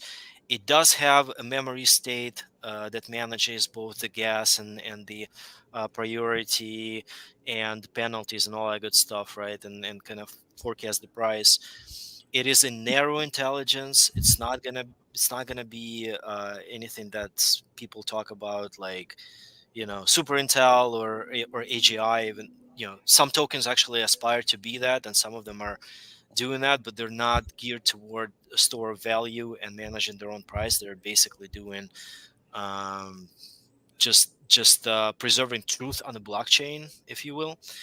And from the functionality perspective, Genius is a mix between machine learning, where it learns from each individual miner and has set of algorithms that basically foresee the actions of the miners, and some of it is also from deep learning, where it has a network of miners. It's not cross-chained, but it is within its own chain. It's no longer one individual miner making yield, right? It's the network of miners adjusting the weight ratios for penalties and for how the price is going to go, right? So it's a closed circuit, deep learning slash machine learning, artificial narrow intelligence that has reactive and limited memory capacities. That's what Genius is, right? It doesn't need to use Oracle. It doesn't have to go out to the world to create feeds of its own price. That differentiates itself from multiple of other AI tokens that basically work with Chainlink to manage the feed off of the market. Here, the collateral vault, the AI itself is creating the price, managing the price, and therefore it knows about its own price, or will know in the phase 3.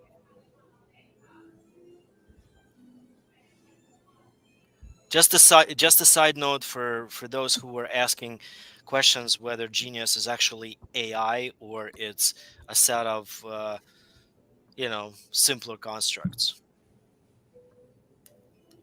Cool. Yeah, Robert says, in fact, Genius is the only technology that solves problems with modern economic theory. And by that, Genius defies modern economic theory. I'm so excited for 2024. Yeah, man. Cool. So besides Telegram, where could people go to learn more, ask more questions, and dive into this? And where can they find more about each of you guys, obviously, as well? I'm Radical Retro with a O at the end on Twitter. Radical Retro with a 0 at the end on YouTube. And I'm in a lot of spaces. That's what I do throughout the day, is I hang out with people, listen to what they're doing, try to learn stuff myself on what's going on in the industry and what's going on in and the economy. And then when people, I teach people about Genius all day. That's all I do. So you guys can always hit me up. I'm around. I don't mind deep diving. You got questions? There's not a hard question for me or the people I know. Robert actually has classes every Tuesday and Thursday that you can find in our Telegram chat or on Twitter. We're always posting about it, so you can come to the classes as well. Ask the hard stuff. Come in here, ask questions, learn something, and it goes over it's about crypto. It's not even just about Genius, the classes. So everyone's always welcome to come to those, to come see us. We're in there. We're in the Telegram spaces, and YouTube. I started doing some lives on YouTube, but I've been tied up with spaces lately and also traveling, so I'll be getting my bearings back and going on my streams as well. And I'll come hang out with you too. hexrayvision, I'll be coming in. Awesome. And how about you, Shades? Where do people talk with you, or reach out to you, follow your stuff? I'm just basically wherever Radical is. Yeah, dude. Seriously. We all hang Telegram, out. join Telegram. I'm there sometimes, and Twitter. I'm not very much active on social media, but you can find me if you want. If I'm going live, Shades is usually with me. So Awesome. Adam, Robert says, it's a great point. All trading crypto is a zero-sum game. When Genius's AI checkmates the market, is no longer a zero-sum game. So I like that. Yeah. Yeah, check out the new white paper. It's a draft made for the layman. It explains space-age tokenomics stuff at genie.to/draft. And that's the one I started reading. I made it to page 8, and then I was really lost. So I'm going to keep reading there and going over it. We're trying to find out where people are, their attention span's going, or where they're, losing interest or getting confused or lost. So that's good to know. Julie Powell says, thank you, Chrissy and Shades, for the info. My head is spinning, LOL. And like I keep saying, it's like just take in what you want to, learn the rest later. You're not going to pick up even 10% of this today. You're just not. And thank you for asking good questions too. Thank you. Yes. Oh, you're welcome. And anyone who's made it the whole 3 hours and 46 minutes through the stream, I'm guessing that they fell asleep with it on. I don't know if anyone's been listening this whole time, but I appreciate everyone in the chat and surprised we got all the good questions and answers and things. We never got back around to the HOA controversy. We didn't get around to Adam Vibrant Finance and some of those coins that they were pissed off about. But the truth is, I think we covered a lot here. And I want to thank my guests so much for coming on and spending all their valuable time and sharing this information for free. Like, I mean, I didn't get paid I don't get paid for anything I talk about on this channel. Unfortunately, I'm still trying to get sponsored by Little Caesars. But other than that, these guys aren't paying for me to talk about their projects. They're just coming on as community members and crypto enthusiasts about the cool stuff that's happening. And I think we're all really pretty grateful right now that Pulse Chain is as cheap as it is and that it's finally launched. So we can hopefully build as much cool stuff on Pulse Chain as possible, while the fees are still low. So anyways, do you guys have anything else you wanted to add before we wrap this up? No, but whenever you're doing that HOA and talk or chit-chatting about that, just tag me. I'll hop in. All right. That'll be fun. Awesome. Thank you very much for being here, guys. We will see you guys next next week on Tech Talk. Actually, next week is Christmas Eve. So yeah. I don't have a Tech Talk planned for Christmas Eve. I might do a stream and just do like an open door and just throw the link out in comments and let whoever wants to join come and chill. And we'll just hang out. And then the Sunday after that is New Year's Eve. So again, I don't have any guests planned that day, but depending on what's going on, I may or may not. I think I'm traveling that day, so I probably won't have one there. However, January 7th, I've got Hodprol, Corey Costa, and Gerardo from Mitra all joined. So that's going to be an insane panel. We always brings so much intellect and I information. can't wait to see the energy in that. Yeah. I can't wait to see the energy in it. So thank you very much, guys. And Hey, thanks so for all you're doing. Thank you you. bet. All right. Thanks, guys. We'll see you guys later. Bye. See you. Bye. Bye.